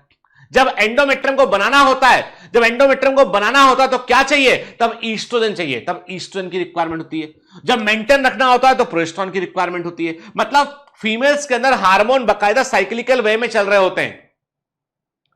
फीमेल्स में हार्मोन्स का बड़ा रोल है, यानी हार्मोन्स में जो है वो हर दिन जो है फीमेल में हार्मोन का एक अलग लेवल आपको देखने मिलेगा, ठीक है। और ये बड़ा यानी कहते हैं कि ये एंडोक्राइन का एक बड़ा भारी कंट्रीब्यूशन यहां पे कि वो हार्मोन्स का लेवल डिस्टर्ब होता है तो फीमेल्स के बिहेवियर में भी परिवर्तन आने लगता है, ठीक है। One ovum is released during the middle of each menstrual cycle. चलो देखते हैं, देखो अब आपको याद रखना है एक मेंस्ट्रुअल साइकिल में जो इवेंट घटते हैं कि क्या घटना है, क्या अवस्थाएं होती हैं, फिर के हम बात करते हैं। एक मेंस्ट्रुअल साइकिल की यदि हम बात करें तो उसमें क्या घटनाएं देखने मिलती है हमको उसमें, तो हमने कहा कि शुरुआत माना, हमने कहा menstruation this is the bleeding phase के, यानी यहां पे क्या हो रहा है, यहां पर जो है वो ब्लीडिंग यानी यूट्रस के एंडोमेट्रियम झड़ रही होती है, 1 से लेकर 5 दिन तक हो सकता है इसके। फिर प्रोलिफरेटिव फेज, यानी यूट्रस के अंदर एंडोमेट्रियम, यानी यहां पर एंडोमेट्रियम बन रहा होता है, एंडोमेट्रियम यहां पर बन रहा होता है, ठीक है, यहां पर एंडोमेट्रियम रिक्रिएट हो रहा होता है, प्रोलिफरेशन का हो रहा है यूट्रस के अंदर, और ओवरी में फॉलिकल मैच्योर हो रहे होते हैं। ओवरी में देखो बेटा, जो मेंस्ट्रुअल साइकिल है ना उसमें परिवर्तन 2 जगह पर चल रहे होते हैं, एक ओवरी के अंदर और एक यूट्रस में। यूट्रस अपने आप को तैयार कर रहा होता है भविष्य में आने वाली प्रेगनेंसी के लिए, कि फर्टिलाइजेशन यदि हो गया तो तैयार रहना उसके लिए, तो यूट्रस के अंदर परिवर्तन हो रहे होते हैं, और ओवरी अपने आप को तैयार कर रही होती है ओवुलेशन के लिए। तो हमने क्या कहा, ओवरी के अंदर फॉलिकुलर फेज है, फॉलिकल मैच्योर हो रहे हैं, ठीक है, और यूट्रस में प्रोलिफरेटिव फेज है। फिर 16 से लेकर 28 डे ल्यूटियल फेज, एक तो क्या हुआ 14 डे पे क्या हो गया ओवुलेशन, ओवुलेशन हो गया 14 डे पे, 14th और 15th डे पर ओवुलेशन हुआ। उसके बाद ओवुलेटरी फेज के बाद क्या है, हम ल्यूटियल फेज पे आए। जब ओवुलेशन हो गया तो सेकेंडरी oocyte बाहर निकल गया ग्राफियन फॉलिकल से, क्या बचा कार्पस लूटियम। कार्पस लूटियम जो होता है वो प्रोजेस्टेरॉन रिलीज करेगा, इसलिए यहां पर क्या हुआ, ये कार्पस लूटियम कहां बना, ओवरी के अंदर बना, यूट्रस में नहीं है, वो ओवरी में है। अरे निकला कहां से oocyte, ओवरी से निकला बेटा बाहर, है ना, तो कार्पस लूटियम का कहां बना, ओवरी बना, तब ओवरी प्रोजेस्टेरॉन रिलीज करने लगी। जैसे वो रिलीज हुआ, अब क्या हुआ, यूट्रस के अंदर जो है परिवर्तन क्या है, यूट्रस में एंडोमेट्रियम अपने को मेंटेन रखी होती है, और यूट्रस के अंदर यूट्राइन ग्लैंड के सिक्रेशन बढ़ जाते हैं, और वो लुब्रिकेशन बढ़ जाता है, जिससे कि जो है वो स्पर्म को तैरने में मदद मिले। मतलब now uterus is ready to receive, कि ओवम आ चुका। अब इस समय जो जैसे ओवुलेशन हुआ और ये फेज आया तो इस समय यूट्रस रेडी हो चुका होता है, किसके लिए, कि जो है फर्टिलाइजेशन हो जाए तो इंप्लांटेशन भी कर लेगा वो, ठीक है। देखिए अब ये आपको, ये देखो, ये एनसीईआरटी में टेबल नहीं है पर आपको याद रखना है बेटा दिमाग, क्योंकि ये क्वेश्चन एमसीक्यू ऐसे आते हैं एग्जाम में। जब बेटा क्वेश्चन आएगा ना तो ऐसे ही आएगा, ठीक है। वो मेंस्ट्रुअल साइकिल को कनेक्ट कर देगा ओवरी से, यूटेरस से, हार्मोन्स के लेवल से, डेज से, ठीक है। तो ये एग्जामिनर जो पूछता है ना उसी को हमने जो है वो एक प्रकार से हमने उसको टेबुलेट फॉर्म में यहां पर ले लिया है, ताकि आपके दिमाग में वो चीज रहे। मैं हमेशा एक बात कहता हूं आपसे, अब सुनो 2-5 मिनट बात करेंगे यार, ना 45 मिनट हो गया, 48 मिनट हो गया, कोई बात नहीं किया हम लोगों ने, है ना, तो जुदा जुदा अलग अलग लग रहा है, तो अभी हम बात करेंगे थोड़ा 2-3-5 मिनट, है ना, ठीक है, बात करें। हाँ बहुत मजा आता है बात करने में ना, पढ़ने से ज्यादा मजा बात करने में आता है। अभी सुनो बात, काम की बात सुनो भाई, ठीक है, बहुत हो गया मजा, काम की बात सुनते हैं। काम की बात यह है बेटा कि एग्जाम में केवल स्टेटमेंट रटने भर से, स्टेटमेंट याद कर जाने से आप एग्जाम अच्छा नहीं कर सकते हैं।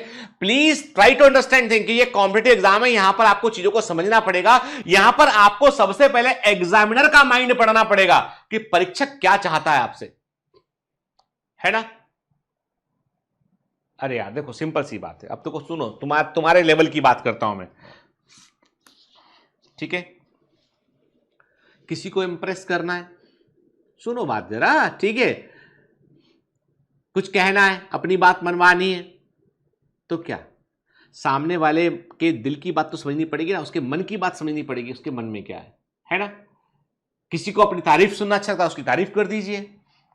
किसी को कुछ मदद करना अच्छा लगता है तो मदद कर दीजिए भाई। भाई सबके अपने अपने होते हैं ना। तो आप, सिंपल सी बात है कि छोटा घर में छोटा बच्चा है, आप बाहर से लौट के आए, आप घर में, आपके घर में छोटा कोई बच्चा है, ठीक है, भाई बहन छोटा है या कोई भतीजा है घर में, आप बाहर से घूम के आए, आप छोटा सा एक 5 रुपए का आप जो है वो लेस का चिप्स का पैकेट ले आए, एक 2 4 5 रुपए की डेयरी मिल्क आप लेके अंदर आए घर में, इसके अंदर घुसे, आपने देखा अरे चिंटू लो, तो चिंटू खुश, चाचा जी, भैया भैया भैया, समझ गए ना बात के। चिंटू के मन की हो गई क्योंकि उसको टॉफी मिल गई, वो है ना।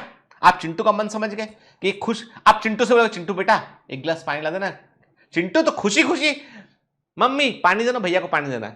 नहीं चिंटू हिले ना, ऐसे नॉर्मली बोल दो चिंटू को, चिंटू चलो उठो जाओ वहां से, वहां नहीं जाना, चिंटू नहीं हिलेंगे, लेकिन चिंटू हिल गए क्योंकि मन पकड़ लिया आपने उसका, है ना। याद रखो एग्जामिनर भी इंसान ही तो है यार। कौन सा मंगल ग्रह पे बैठ के, जहां से इलोन मस्क ने रॉकेट में बैठा के भेज दिया ऊपर, जा भाई नीट का पेपर बना बैठ के। और अभी तो एग्जामिनर क्या है आप जानते हैं अच्छे बेहतर तरीके से। जब से एनटीए ने कार्यभार संभाला है, जब से नेशनल टेस्टिंग एजेंसी ने कार्यभार संभाला है, उसने चाहे वो चमत्कार पे चमत्कार किए जा रहे हैं वो लोग, ठीक है। तो कहने का मतलब ये है कि कैसा पेपर बना रहे हैं सब लोग कि जेई का पेपर देख के आदमी घबरा जाती है, क्या हो रहा है यार ये के। तो खैर आप बोलोगे सर पेपर सरल बन रहा है, अच्छी बात है, बहुत अच्छी बात है ना, पेपर सरल बन रहा है, अच्छी बात है। लेकिन बेटा मैं ये नहीं बोलता हूं पेपर सरल, मैंने कहा पेपर का सरल या कठिन होना, मतलब मैं ये मानता हूं कि आप एनसीईआरटी से ही पेपर दीजिए, पर ट्राई टू मेंटेन, थोड़ा सा लेवल मेंटेन रखना पड़ेगा, क्योंकि कारण यह है कि कंपटीशन बहुत गुना बढ़ जाता है यदि पेपर में बिल्कुल सीधे सीधे स्ट्रेट क्वेश्चन आ रहे होते हैं। कई बच्चे मेरे विचार से बिल्कुल सहमत नहीं होंगे, पर आप थोड़ा सा टेक्निकली सोचना बेटा, क्योंकि क्या होता है ऐसे में कि एक ही, मैंने देखा यूपी के एक बच्चे ने मुझे फोन किया, उसने मुझे बताया, अपनी बात हुई थी 3 4 मिनट बात करेंगे ना, ठीक है, तो बुरा नहीं मानना। उसने मुझे फोन बताया कि सर मेरे नंबर है 608, अभी की बात होता ना उनके, पर उसे एमबीबीएस नहीं मिला। मैंने बोला कि सर वो मेरे 608 नंबर पे 50 बच्चे थे, 50 या 60 कोई नंबर, 58 या 68 कोई नंबर बताया, उतने बच्चे थे, तो मेरा नंबर उसमें जो है वो 56 या 57 मेरा नंबर था, तो मुझे नहीं मिला, लेकिन मेरे ही नंबर पे किसी को और एमबीबीएस कॉलेज मिल गया, पर मुझे नहीं मिला। नंबर सेम है, अब फर्क इस चीज का पड़ा कि कौन की उम्र अधिक ज्यादा है, समझ गए। तो या जो भी उनका परसेंटाइल के सब्जेक्ट में ज्यादा है, वो वॉट एवर के जो भी क्राइटेरिया था कि परसेंटाइल वाला क्राइटेरिया देखते हैं, फिर आज लास्ट में एज वाला क्राइटेरिया देखते हैं। तो प्रॉब्लम ये है कि एक ही नंबर पर कुछ बच्चे अंदर हैं, कुछ बच्चे बाहर हैं, और वहां पे जो क्राइटेरिया लग रहा है वो क्राइटेरिया ठीक नहीं है।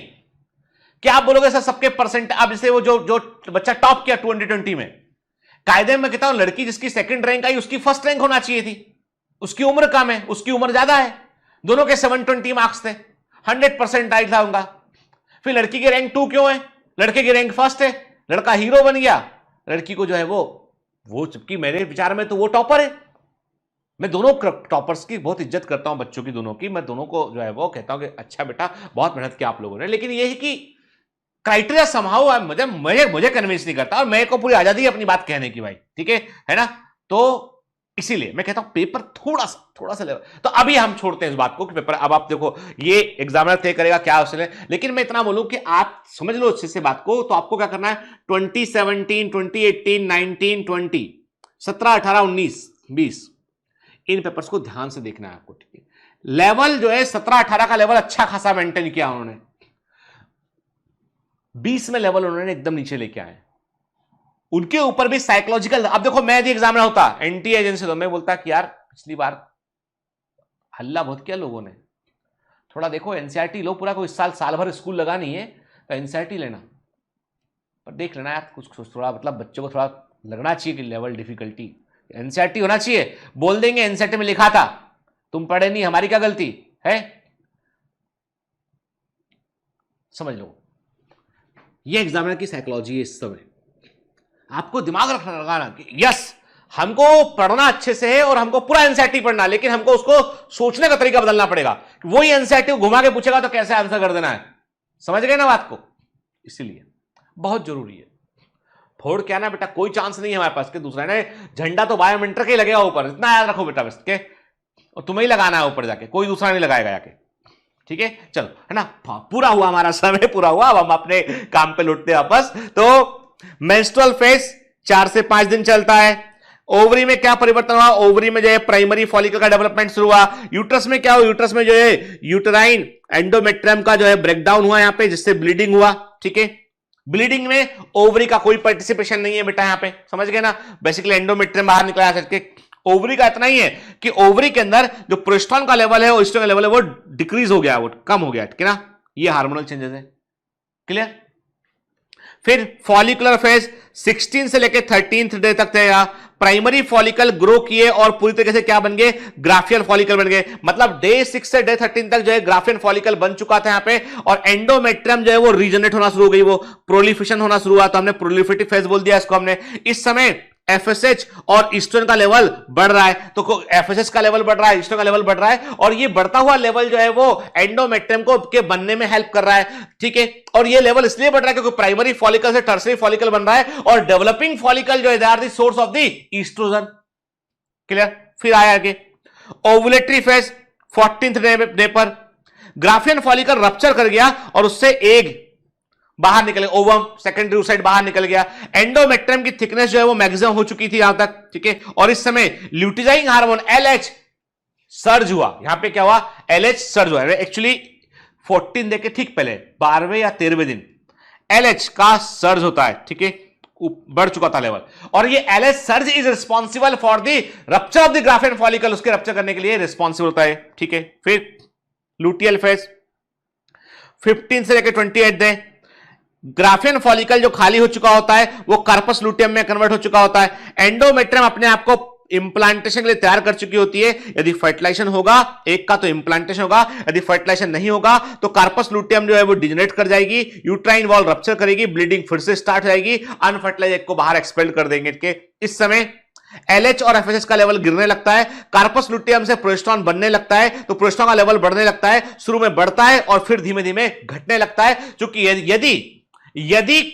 यदि फर्टिलाइजेशन हो गया होता तो कार्पस लुटियम को बने रहने की वजह मिलती, और जो है वो प्लासेंटा जो है वो उसका काम संभालता, प्रोजेस्टेरॉन का एक सोर्स प्लासेंटा भी बन जाता, ठीक है। तो प्रोजेस्टेरॉन का लेवल बना रहता तो एंडोमेट्रियम मेंटेन रहती। अभी फर्टिलाइजेशन नहीं हुआ है तो कार्पस लुटियम धीमे धीमे कार्पस एल्बिकेंस में कन्वर्ट हो जाएगा। किसमें, जिक्र नहीं है एनसीईआरटी में होता है, कार्पस एल्बिकेंस में कन्वर्ट हो जाएगा, डिजनरेट कर जाएगा, प्रोजेस्टेरॉन का लेवल नीचे गिर जाएगा। जैसे प्रोजेस्टेरॉन का लेवल नीचे गिरेगा एंडोमेट्रियम फिर से झड़ जाएगा, और ये साइक्लिकल वे में चलता रहेगा, ठीक है। अब देखो जितनी बातें मैंने आपको बताई हैं वे सभी बातें जो है एनसीईआरटी में जो है वो एक उन्होंने ग्राफ, एक डायग्राम दे दिया, डायग्राम में उन्होंने ग्राफ दे दिया, और ये बड़ा one of the important graph में से बेटा एक है, ये आपको याद रखना है, क्लियर। ये आपको याद रखना है, ठीक है। क्या है इसमें, देखो देखते हैं। देखो बेटा अब ध्यान से, हम कहां शुरुआत किए, मेंस्ट्रुएशन डे 1 to 5 देख रहे हो आप, है ना।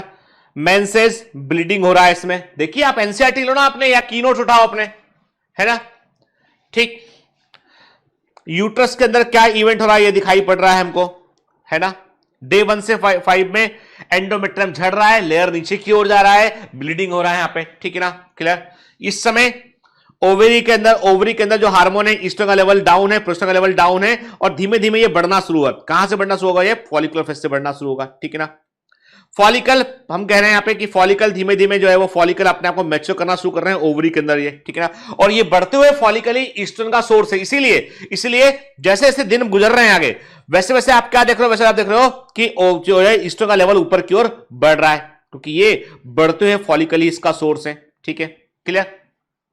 फिर जो पिट्यूटरी हार्मोन की बात करें हम, वहां से क्या निकल रहा है, फॉलिकल स्टिमुलेटिंग हार्मोन एफएसएच, जो कि फॉलिकल को स्टिमुलेट कर रहा है मैच्योरेशन के लिए, और फॉलिकल स्टिमुलेट हो रहे हैं मैच्योरेशन के लिए, इसलिए ईस्ट्रोजन का लेवल बढ़ रहा है। ठीक है, फिर ल्यूटिनाइजिंग हार्मोन एलएच निकला, और एलएच का पीक कब पहुंचा, ये 12वें 13वें दिन पर एलएच का पीक पहुंचा, और इसको क्या बोला हमने, इसको बोल दिया हमने एलएच सर्ज बोल दिया इसको हमने। सर्ज मतलब बढ़ गया लेवल, अचानक से लेवल बढ़ गया, सर्ज बोल दिया इसको हमने। ठीक है, तो क्या हुआ, एलएच सर्ज से जो है वो मैच्योर फॉलिकल, ग्राफिन फॉलिकल ने ओवुलेशन किया यहां पे। ठीक है, ओवुलेशन किया। धीमे धीमे क्या हो रहा है, जैसे जैसे ईस्ट्रोजन का लेवल बढ़ रहा है, जैसे जैसे प्रोस्टेरोन का लेवल धीमे धीमे बढ़ रहा है, तो आप क्या देख रहे हो, कभी अभी प्रोस्टेरोन जो है वो कांस्टेंट मेंटेन किया अपने को, हम देख रहे हैं कि हमेशा एक मेंस्ट्रुअल साइकिल में ईस्ट्रोजन का लेवल पहले पीक पर पहुंचता है एज कंपेयर टू द प्रोस्टेरोन। ये एमसीक्यू है। which of the following is the right statement? In a menstrual cycle, the first peak is achieved by estrogen, the first peak is achieved by the progesterone। तो याद रखिए, estrogen का peak पहले आता है। ठीक है, क्लियर। फिर क्या देखा हमने, हमने देखा कि यहां पे जो है वो ओवुलेशन के बाद क्या बन गया, कार्पस लुटियम बन गया। कार्पस लुटियम ने क्या रिलीज करना शुरू किया, प्रोजेस्टेरोन रिलीज करना शुरू किया। जैसे ही फॉलिकल रप्चर किया, अब ईस्ट्रोजन का सोर्स थोड़ा कम पड़ गया, तो ईस्ट्रोजन का लेवल डिप किया, नीचे आया, लेकिन प्रोजेस्टेरोन का लेवल बढ़ गया। मतलब ये है कि प्रोजेस्टेरोन का लेवल यहां पर बढ़ गया है। अब आप बोलोगे सर ये क्या हो रहा है, कार्पस लुटियम धीमे धीमे डिजेनरेट कर रहा है, कार्पस एल्विकेंस में कन्वर्ट होगा। धीमे धीमे प्रोजेस्टेरोन का लेवल बढ़ा, पीक पर आया और फिर नीचे आ गया, पीक पर आया फिर नीचे आ गया। जैसे ये नीचे आया तो अब धीमे धीमे एंडोमेट्रियम जो है वो झड़ना शुरू के लिए, अब एंडोमेट्रियम को मेंटेन करने के लिए हाई प्रोजेस्टेरोन लेवल की रिक्वायरमेंट होती है, वो कम होने लगा धीमे धीमे। ठीक है, अब अगेन फिर वही शुरू हो गया, फिर से प्राइमरी फॉलिकल धीमे धीमे मैच्योर होना शुरू किया, तो ईस्ट्रोजन का लेवल फिर से ऊपर बढ़ना शुरू हुआ है। ये जो घटना आप देख रहे हो ये पहले शुरू हो चुकी होती है। ठीक है, धीमे धीमे ईस्ट्रोजन का लेवल बढ़ना शुरू होता है। तो आप क्या देख रहे हो, आप देख रहे हो इस, और ये एनसीईआरटी का जो ग्राफ है, one of the important graph में से एक है बेटा। के सारे इवेंट्स को, सारी बातों को ये एक सिंगल जो है वो डायग्रामेटिक प्रेजेंटेशन में सारी बातें कह दी गई हैं इसमें। ठीक है, देखते क्या लिखा, major events of the menstrual cycle. The cycle starts with the menstrual phase, bleeding phase, when menstrual flow occurs and it last for 3 to 5 days, 3 से 5 दिन तक होता है, फर्स्ट डे से लेके 5th डे तक होता है। The menstrual flow results due to breakdown of the endometrial lining of the uterus and its blood vessels, which form the liquid that comes out through the vagina। ठीक है, menstruation only occurs if the released ovum is not fertilized, तभी होगा वो। lack of menstruation किस बात का, दी menstruation नहीं हो रहा है तो किस बात का इंडिकेशन है, इंडिकेटिव ऑफ द प्रेगनेंसी। ठीक है, प्रेगनेंसी का इंडिकेशन है ये। लेकिन कई बार, हर बार ऐसा, मान लो कोई जो है वो अनमैरिड गर्ल है, ठीक है, कोई सेक्सुअल कॉन्टैक्ट हिस्ट्री नहीं है, तो प्रेगनेंसी नहीं हो सकता है। तब कई बार फटीग के कारण, बॉडी में कुछ चेंजेस के कारण, कुछ हार्मोनल डिस्टर्बेंस के कारण भी मेंस्ट्रुएशन कई बार डिले कर जाते हैं। अधिक थकान के कारण, लंबा ट्रेवल करने के कारण भी मेंस्ट्रुएशन का टाइम पीरियड डिस्टर्ब हो जाता है। However, it may also be caused due to some other underlying cause, जैसे स्ट्रेस हुआ, पुअर हेल्थ हुआ, उसमें भी जो है मेंस्ट्रुएशन जो है वो डिस्टर्ब हो जाता है। ठीक है, the menstrual phase is followed by the follicular phase. के मेंस्ट्रुअल फेज के बाद क्या आता है, फॉलिकुलर फेज। मतलब यहां पर फॉलिकल अपने आप को मैच्योर कर रहे होते हैं। ये कहां पर हो रहा होता है, ये हो रहा होता है कहां पर, ओवरी में। और इसी चीज को यूट्रस में क्या बोलोगे आप, प्रोलिफेरेटिव फेज बोलोगे। क्या बोलोगे, प्रोलिफेरेटिव फेज कहोगे। During this phase the primary follicle in the ovary grow to become fully mature graphene follicle and simultaneously the endometrium of uterus regenerate through the proliferation। तो यही क्या हो गया बेटा, यही हो गया प्रोलीफेरेटिव फेज के, प्रोलीफेरेटिव फेज हो गया है ना, प्रोलिफरेशन यहां पे हो गया। इसी को हमने क्या बोला, प्रोलिफेरेटिव फेज भी से हम कह सकते हैं बेटा, है ना। बोर तो नहीं हो गए ना, अरे यार बोर ना हो ना, जरूरी है एग्जाम के लिए। जब पूरा चैप्टर कवर करना है तो पढ़ना पड़ेगा बेटा, लाइन बाई लाइन उठ के। फिर ये जो परिवर्तन है, these changes in the ovary and the uterus are induced by changes in the level of the pituitary and ovarian hormone। ठीक है, अब देखो बेटा, जब हमने कहा फॉलिकुलर फेज कहा हमने यहां पे के, तो क्या हुआ, एफएसएच का रिक्वायरमेंट होगा, फॉलिकल स्टिमुलेटिंग हार्मोन का रिक्वायरमेंट होगा, तो एफएसएच तो निकलेगा ही निकलेगा। जब फॉलिकल मैच्योर हो रहे होंगे तो क्या और निकलेगा, वहां से ईस्ट्रोजन भी बनना शुरू होगा। यहां पे बनेगा कि नहीं बनेगा, बनेगा ना, साफ साफ लिखा है। ठीक है, फिर the secretion of gonadotropin LH and FSH increases gradually during the follicular phase and stimulate follicular development as well as secretion of estrogen by the growing follicles. ठीक है,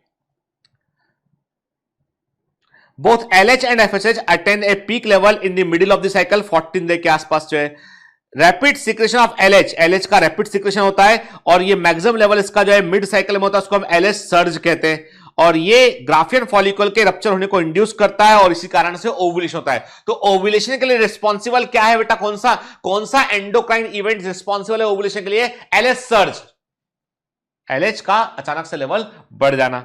ठीक है, द ओवुलेशन और ovulatory phase is followed by the luteal phase, क्योंकि जो है Graafian follicle अब corpus luteum में बदल चुका है और corpus luteum is the source of the progesterone. ठीक है, क्या हुआ? During which the remaining part of the Graafian follicle transform into the corpus luteum. Corpus luteum जो है बड़ी मात्रा में प्रोजेस्टेरोन को सिक्रेट करता है जो कि एंडोमेट्रियम के मेंटेनेंस के लिए जरूरी होता है। एंडोमेट्रियम क्यों जरूरी होती है बेटा? क्योंकि इसमें इंप्लांटेशन होता है। तो एक well maintained endometrium is the place where implantation takes place. What is the meaning of implantation? Zygote से एम्ब्रियो बनता है और एम्ब्रियो अपने आप को यूट्रस में स्थापित करता है, अपने आप को जोड़ता है, अटैच करता है, वो इंप्लांटेशन है। Fertilise ovum and other event of the pregnancy के during pregnancy all events of the menstrual cycle stop and there is no menstruation के प्रेगनेंसी के दौरान मेंस्ट्रुअल साइकिल रुक जाती है। के in the absence of fertilisation जब नहीं होता है तो कार्पस लुटियम डीजनरेट करता है और इससे क्या होता है? इससे एंडोमेट्रियम का डीजनरेशन होता है, मेंस्ट्रुएशन होता है और एक नई साइकिल की शुरुआत होती है। फिर ठीक है, in human being menstrual cycle ceases around 50 year of age, इसे हम मीनोपॉज कहते हैं। एक साइक्लिक मेंस्ट्रुएशन गुड बेहतर रिप्रोडक्टिव हेल्थ का सूचक होता है। महिलाओं में, फीमेल्स में जो है एक नॉर्मल रिप्रोडक्टिव फेज जो होती है उसका बेहतर रिप्रोडक्टिव हेल्थ का सूचक जो है इंडिकेशन एक साइक्लिक मेंस्ट्रुएशन होता है। ठीक है, और जो है ये मीनार्की से मतलब first menstruation is the menarche and stopping of the menstrual cycle is the menopause, उसके बीच में साइक्लिक मेंस्ट्रुएशन हमको देखने मिलते हैं। ठीक है, फिर अब बात करते हैं, फर्टिलाइजेशन की बात करते हैं कि मान लीजिए अब फर्टिलाइजेशन के लिए सबसे पहले क्या इवेंट जरूरी है? मैंने कहा गैमिड बन चुके हैं, मेल और फीमेल गैमिड बन चुके हैं। देन इंसेमाइनेशन के कि मेल कॉपुलेट करेगा, मेल संसर्ग करेगा, सेक्सुअल एक्टिविटी करेगा और फीमेल जो है वो उसके अंदर सीमेन को डिपॉजिट करेगा। सीमेन और स्पर्म दोनों अलग अलग टर्म है। मैंने कहा था सीमेन का एक पार्ट है sperm, sperm is not semen के, सीमेन का sperm is a part of the semen, semen के अंदर सेमाइनल प्लाज्मा भी होता है। ठीक है ना? ठीक, फिर आप देख रहे हो कि जो ओवम है उस ओवम में आप देखिए क्या लेयर दिखाई पड़ रही है आपको दिखाई पड़ रहा है जोना पेलुसिडा लेयर दिखाई पड़ रही है, बाहर सेल्स ऑफ कोरोना रेडिटा दिखाई पड़ रही है आपको के। जब भी कभी स्पर्म को ओवम को फर्टिलाइज करना पड़ेगा तो पहले जो वॉल लेयर है, कोरोना रेडिटा हुआ, जोना पेलुसिडा हुआ, इन सबको डाइजेस्ट करना पड़ेगा, पचाना पड़ेगा, छेद करना पड़ेगा, तब जाकर जो है फर्टिलाइजेशन हो पाएगा। ठीक है, इसके लिए स्पर्म के पास कौन सा भाग होता है? मैंने आपको बताया था एक्रोसोम होता है। क्या होता है बेटा? एक्रोसोम होता है ना? और एक्रोसोम क्या होता है? एक मॉडिफाइड गोल्जी कॉम्प्लेक्स होता है और इसमें क्या होता है कि हाइड्रोलिटिक एंजाइम भरे होते हैं, बड़े लाइसोसोम के समान होता है। ये क्या करेगा? स्पर्म इन कोरोना रेडिटा और जो जोना पेलुसिडा लेयर को वो डिसॉल्व करेगा और वहां छेद करेगा और फिर वो फर्टिलाइजेशन कर पाएगा। ठीक है, देखो during copulation coitus semen is release by the penis into the vagina, इसे इंसेमाइनेशन कहते हैं घटना को। The motile sperm swim rapidly pass through the cervix, enters into the uterus and finally reach the ampullary region of the fallopian tube. जो sperm है, अब आपको बता 2 मिनट के स्पर्म का जो एक्टिवेशन है, स्पर्म का जो रैपिड एक्टिवेशन है कि वो तेजी से मूव करते हैं, ये फीमेल बॉडी के अंदर ही होता है, कैपेसिटेशन कहते हैं। और कैपेसिटेशन पर जो है वो क्वेश्चन आया हुआ है जो नीट के अंदर। ठीक है ना बेटा? एनटीए ने पेपर नहीं बनाया था, सीबीएसई बोर्ड ने पेपर बनाया था, उन्होंने बाकायदा कैपेसिटेशन पे क्वेश्चन दिया हुआ है। ठीक है, पता होना चाहिए, इसलिए आपके की नोट्स में ये मेंशन किया गया है। द ओवम रिलीज्ड, अब देखो क्या हुआ कि इंसेमाइनेशन हुआ तो अब जो है वो क्या होता है, वेजाइना में सीमेन को रिलीज किया गया। वेजाइना में जो है जब जो है वो इस समय, चूंकि ये वो टाइम है जिस समय जो है वो ओवुलेशन हुआ होता है और at the time of ovulation जो है फीमेल्स के अंदर यूट्राइन सिक्रेशन बढ़ जाते हैं, कि सर्विक्स की ग्लैंड का सिक्रेशन बढ़ जाते हैं और वेजाइना में इसीलिए लुब्रिकेशन भी बढ़ जाता है और वो जो सिक्रेशन होते हैं उसमें ही तैरकर स्पर्म जो है वो कहां पहुंचता है, वो यूट्रस से पहुंचता है, यूट्रस से वो जो है वो फैलोपियन ट्यूब में एंटर करता है। And the best test place, वो जगह जहां पर स्पर्म और ओवम दोनों आपस में मिलते हैं, वो जगह होती है एम्पुला। क्या होती है? जनरली एम्पुला होती है, फेलोपियन ट्यूब होती है। फेलोपियन ट्यूब में भी स्पेसिफिकली बोले तो मोर चांसेस कि they meet at the junction at the ampulla. क्या लिखा है? Finally ampullary region of the fallopian tube में पहुंच जाते हैं। The ovum release by the ovary is transported to the ampullary region where fertilisation takes place. Fertilisation can only occur if ovum and sperm are transported simultaneously to the ampullary region। के fertilisation केवल तभी संभव है जब उस समय ovulation हुआ हो और उसी समय पर जो है वो मेल गैमेट वहां पर पहुंच गया हो। मतलब कहने का मतलब ये कि इट्स अ चांस इवेंट। हर बार के कॉपुलेशन में, हर बार के कॉइटस में प्रेगनेंसी होगी, ये चांसेस कम होते हैं। कारण ये है कि टाइमिंग मैच करना जरूरी है। जो ओवम है और स्पर्म के पहुंचने का टाइमिंग और ओवम के एम्पुला में स्पर्म के पहुंचने का टाइमिंग ओवम के पहुंचने का टाइमिंग मैच करेगा, तभी जो है प्रेगनेंसी हो सकती है। यही कारण है कि why not all copulations lead to fertilisation and pregnancy. इसलिए फर्टिलाइजेशन और प्रेगनेंसी सभी कॉपुलेशन से नहीं हो सकता है। ठीक है, देखिए हम देख रहे हैं कि एक स्पर्म के सिरे पर क्या होता है बेटा? एक्रोसोम होता है, और एक्रोसोम जो है वो बड़ा इंपॉर्टेंट रोल प्ले करता है। ये एक्रोसोमल रिएक्शन करता है, ये बस्ट हो जाता है, और वो इस पर जो ओवम के बाहर जो सेकेंडरी oocyte का बाहर जो लेयर होती है उनको वो डाइजेस्ट करता है, और उसके बाद ही फर्टिलाइजेशन पॉसिबल हो पाता है। ठीक है, देखिए the process of fusion of a sperm with an ovum is called fertilisation. During fertilization, a sperm comes in contact with the zona pellucida layer of the ovum and induces changes in the membrane that block the entry of additional sperm। मतलब एक sperm जैसे ही जो है वो zona pellucida को touch करता है और वहां पे वो अपना एक्रोसोमल रिएक्शन करता है, वैसे ही जोना पेलुसिडा के अंदर इलेक्ट्रिकल चेंजेस आते हैं। याद रखना, उसका पोलराइजेशन मेम्ब्रेन का चेंज आता है, इसीलिए दूसरे स्पर्म पास नहीं आ पाते। वो मेम्ब्रेन जो है दूसरे स्पर्म है, एक स्पर्म ही एक ओवम को फर्टिलाइज कर सकता है। समझ गए बात को? क्योंकि वो मेम्ब्रेन की कैरेक्टरिस्टिक में चेंज कर देता है। ये इंश्योर करता है कि केवल एक स्पर्म जो है वो फर्टिलाइज करता है एक ओवम को। अब हमने इन चेंजेस को रेगुलर क्लासेस में हमने बहुत डिटेल में पढ़ा हुआ है। हमने देखा हुआ है किस प्रकार परिवर्तन आते हैं, जोना पेलुसिडा कैसे होती है लेयर, क्या हमने पढ़ा हुआ है। वो हमारे, मैंने कहा ना बेटा, रेगुलर क्लासेस में हमारा लेवल पढ़ने का होता है कि हम चीजों को 100% हर पर्सपेक्टिव से कवर करते हैं, लेकिन क्रैश कोर्स में उतना स्कोप हमारे पास होता नहीं, इसलिए हम केवल एनसीईआरटी पर बात करेंगे यहां पर। ठीक है, the secretion of the acrosome helps the sperm enter into the cytoplasm of the ovum through the zona pellucida and plasma membrane। के देखो बेटा, जो एक्रोसोम के सिक्रेशन होते हैं उनके कारण ही ये लेयर डाइजेस्ट होती है बेटा, और ये एक्रोसोम ही जो है वो वहां पे टच करता है, बस्ट करता है, एंजाइम रिलीज करता है, डाइजेस्ट करता है, तभी जो है फर्टिलाइजेशन पॉसिबल हो पाता है।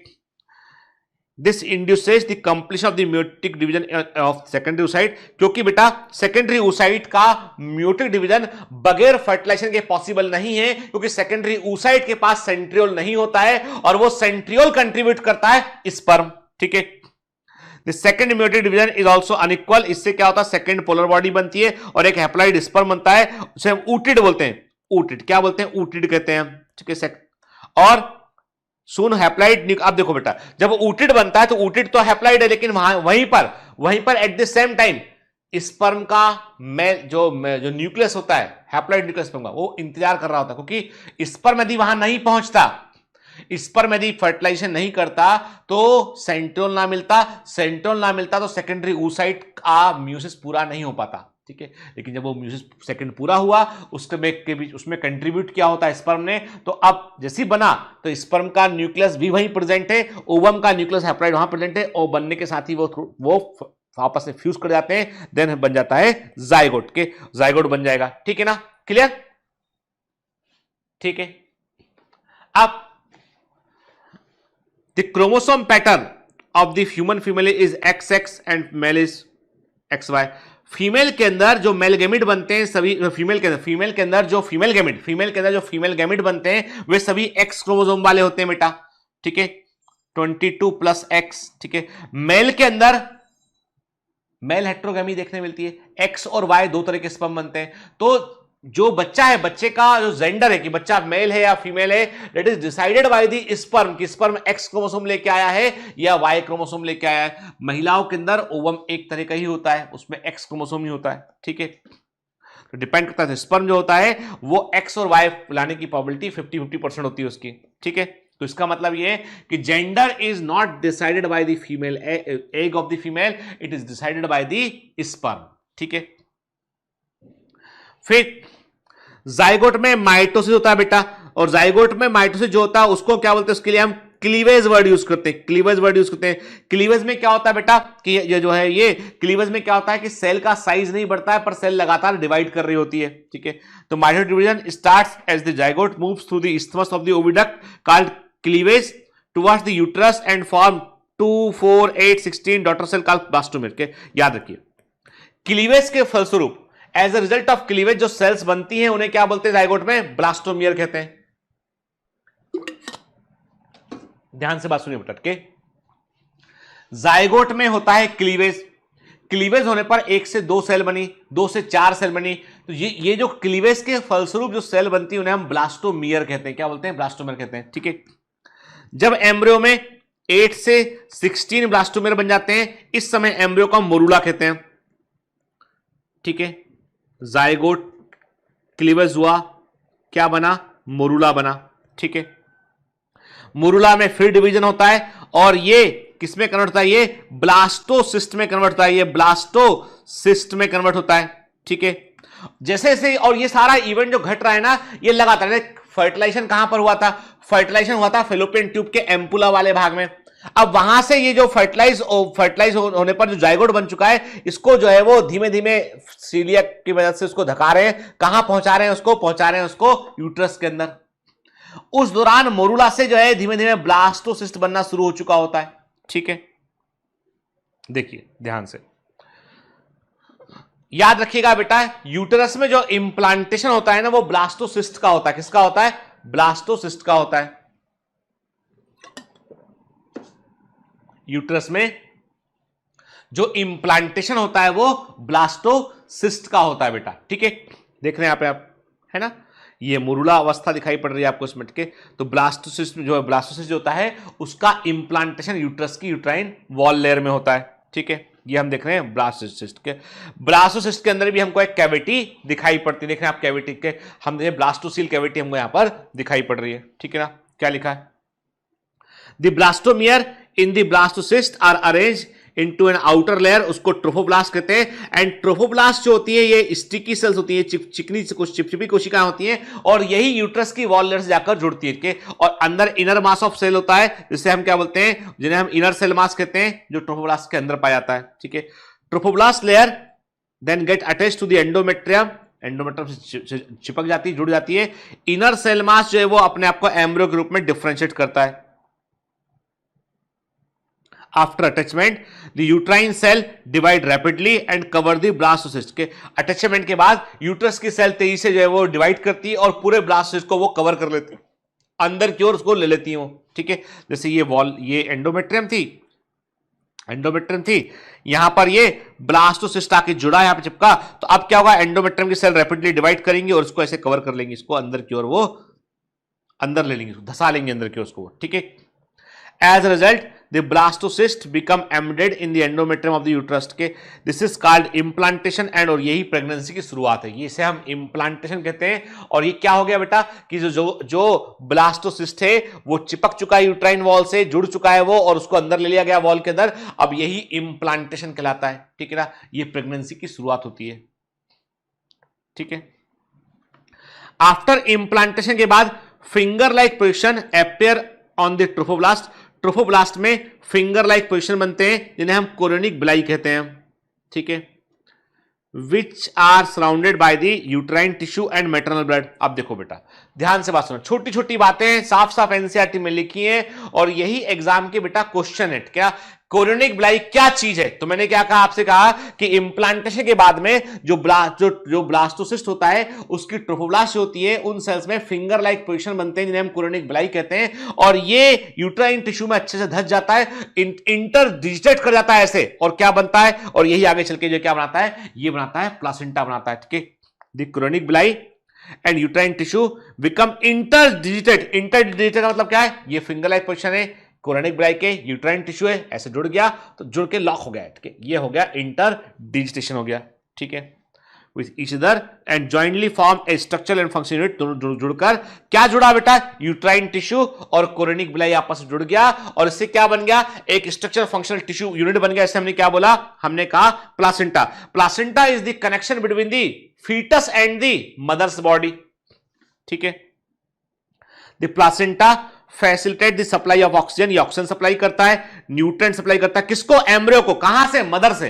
तो मदर्स ब्लड का ही इस्तेमाल करता है, उसको यूज करता है कि मदर के ब्लड से ही जो है वो न्यूट्रिएंट लेगा और उससे ही गैसेस एक्सचेंज करेगा वो।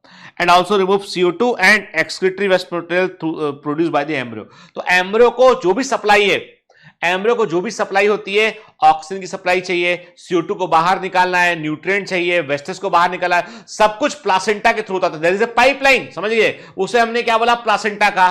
कोरोनिक विलाई और यूट्राइन टिश्यू के मिलने से बना होता है। ठीक है, देखिए ध्यान से, प्लासेंटल विलाई, ठीक है, आप देख रहे हैं यहां पे, फिर कैविटी ऑफ द यूट्रस, और ये हमें दिखाई पड़ा umbilical cord and its vessels, देख रहे हैं आप।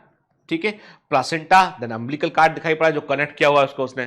ठीक है ना, क्लियर, एंड एम्ब्रियो। और यहां पे सर्विक्स में जब प्रेगनेंसी होती है, सर्विक्स में म्यूकस का एक प्लग बन जाता है जो कि एम्ब्रियो के सडन बाहर रिलीज होने को, या एम्ब्रियो किसी कारण से जो एक्सपेल ना कर जाए उसको रोकने की कोशिश करता है वो।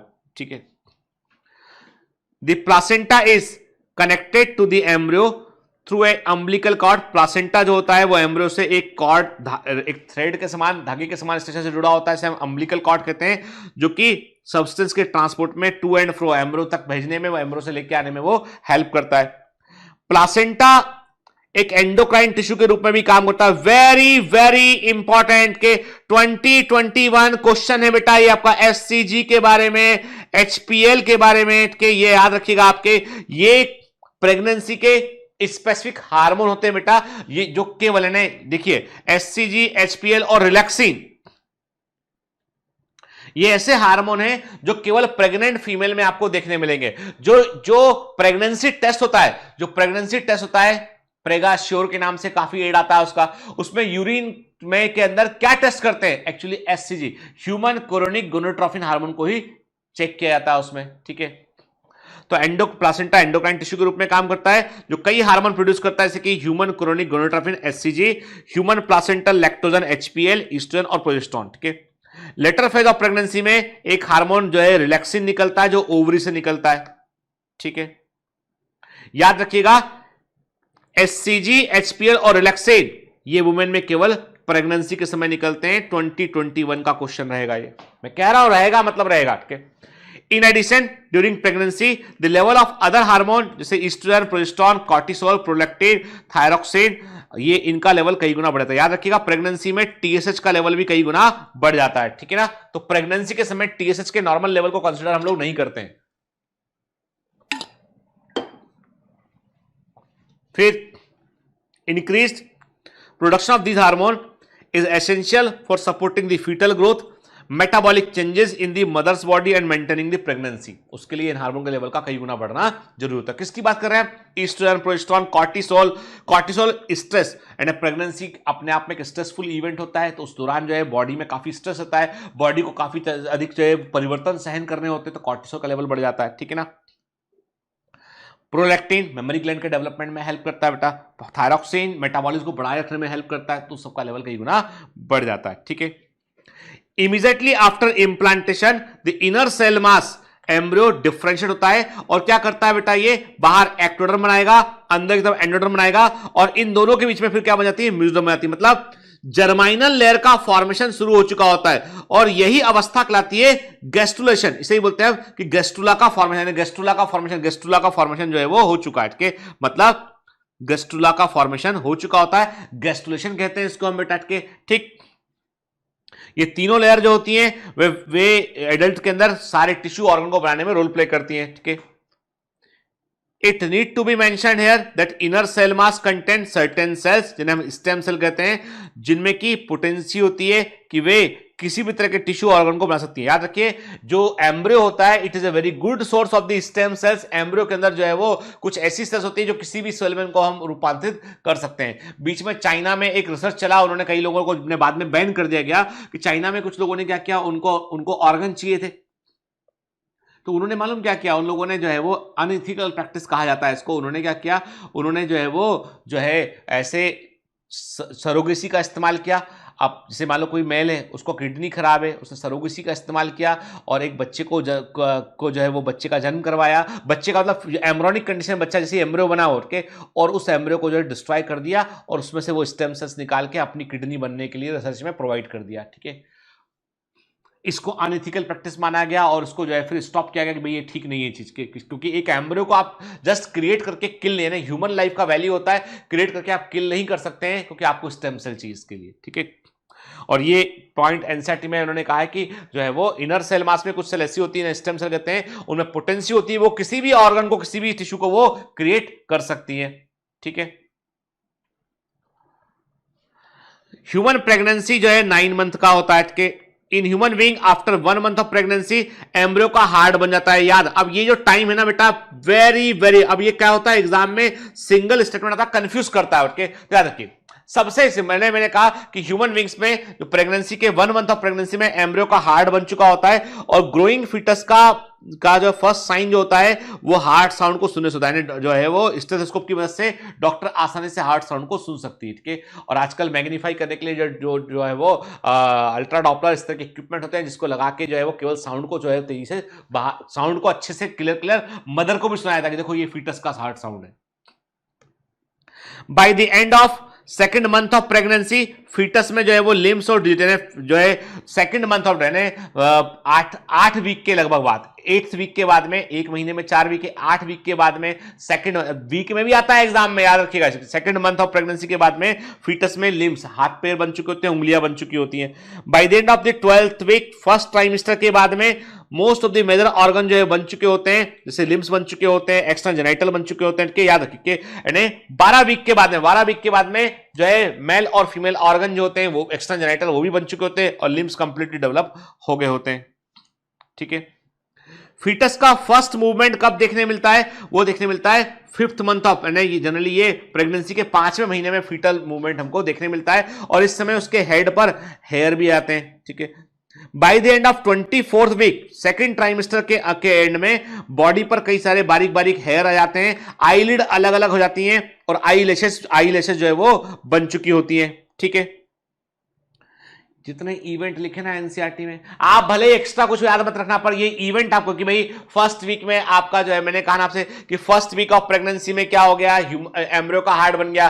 फिर मैंने क्या कहा आपसे कि जो है वो सेकंड मंथ ऑफ प्रेगनेंसी में 8 वीक के बाद क्या हो गया कि उसमें जो है वो फीटस में लिम्स और डिजिट बनने लगे, उसमें उंगलियां हाथ पैर बनने लगे। उसमें के 12th वीक ऑफ प्रेगनेंसी के बाद में फर्स्ट ट्राइमेस्टर के एंड, फर्स्ट ट्राइमेस्टर के आखिर में 12th week of pregnancy, first trimester के आखिर में मेजर ऑर्गन सिस्टम बन चुके होते हैं, लिम्स और एक्स्ट्रा जेनिटल बन चुके होते हैं। तो याद रखिएगा एक्स्ट्रा जेनिटल कब बनते हैं ये एग्जामिनर पूछ सकता है आपसे। ठीक है, फिर पहला फीटस मूवमेंट कब फील होता है, 5th मंथ ऑफ प्रेगनेंसी में होता है। ठीक है, फिर सेकेंड ट्राइमेस्टर के आखिर में जो है 24th वीक के बाद में जो है वो आई लेसेस सेपरेट हो चुके होते हैं, जो आई लिड सेपरेट हो चुके होते हैं, आई लेसेस बन चुके होते हैं और बॉडी पर फाइन रहते हैं, बॉडी पर हेयर्स जो आ चुके होते हैं। ये भी मेमेलियन फीचर होता है, बॉडी पर फाइन हेयर का होना ये भी मेमेलियन फीचर होता है। By the end of 9th month of pregnancy foetus fully match develop हो चुका होता है और रेडी फॉर डिलीवरी के लिए वो तैयार हो चुका होता है। ठीक है, याद रखिए ह्यूमन प्रेगनेंसी का एवरेज ड्यूरेशन 9 मंथ का होता है, जिसे हम गेस्टेशन पीरियड कहते हैं, गर्भकाल कहते हैं। Vigorous contraction of uterus at the end of pregnancy causes expulsion and delivery of the foetus. के फीटस का एक्सपल्शन डिलीवरी कैसे होता है उसके लिए मैंने कहा था ना आपसे, मायोमेट्रियम है वो इंपॉर्टेंट रोल प्ले करता है, जोर से कॉन्ट्रैक्ट करेगा, लेकिन वो एकदम से नहीं होता है, उसके लिए बाकायदा एक रिफ्लेक्स जनरेट होता है।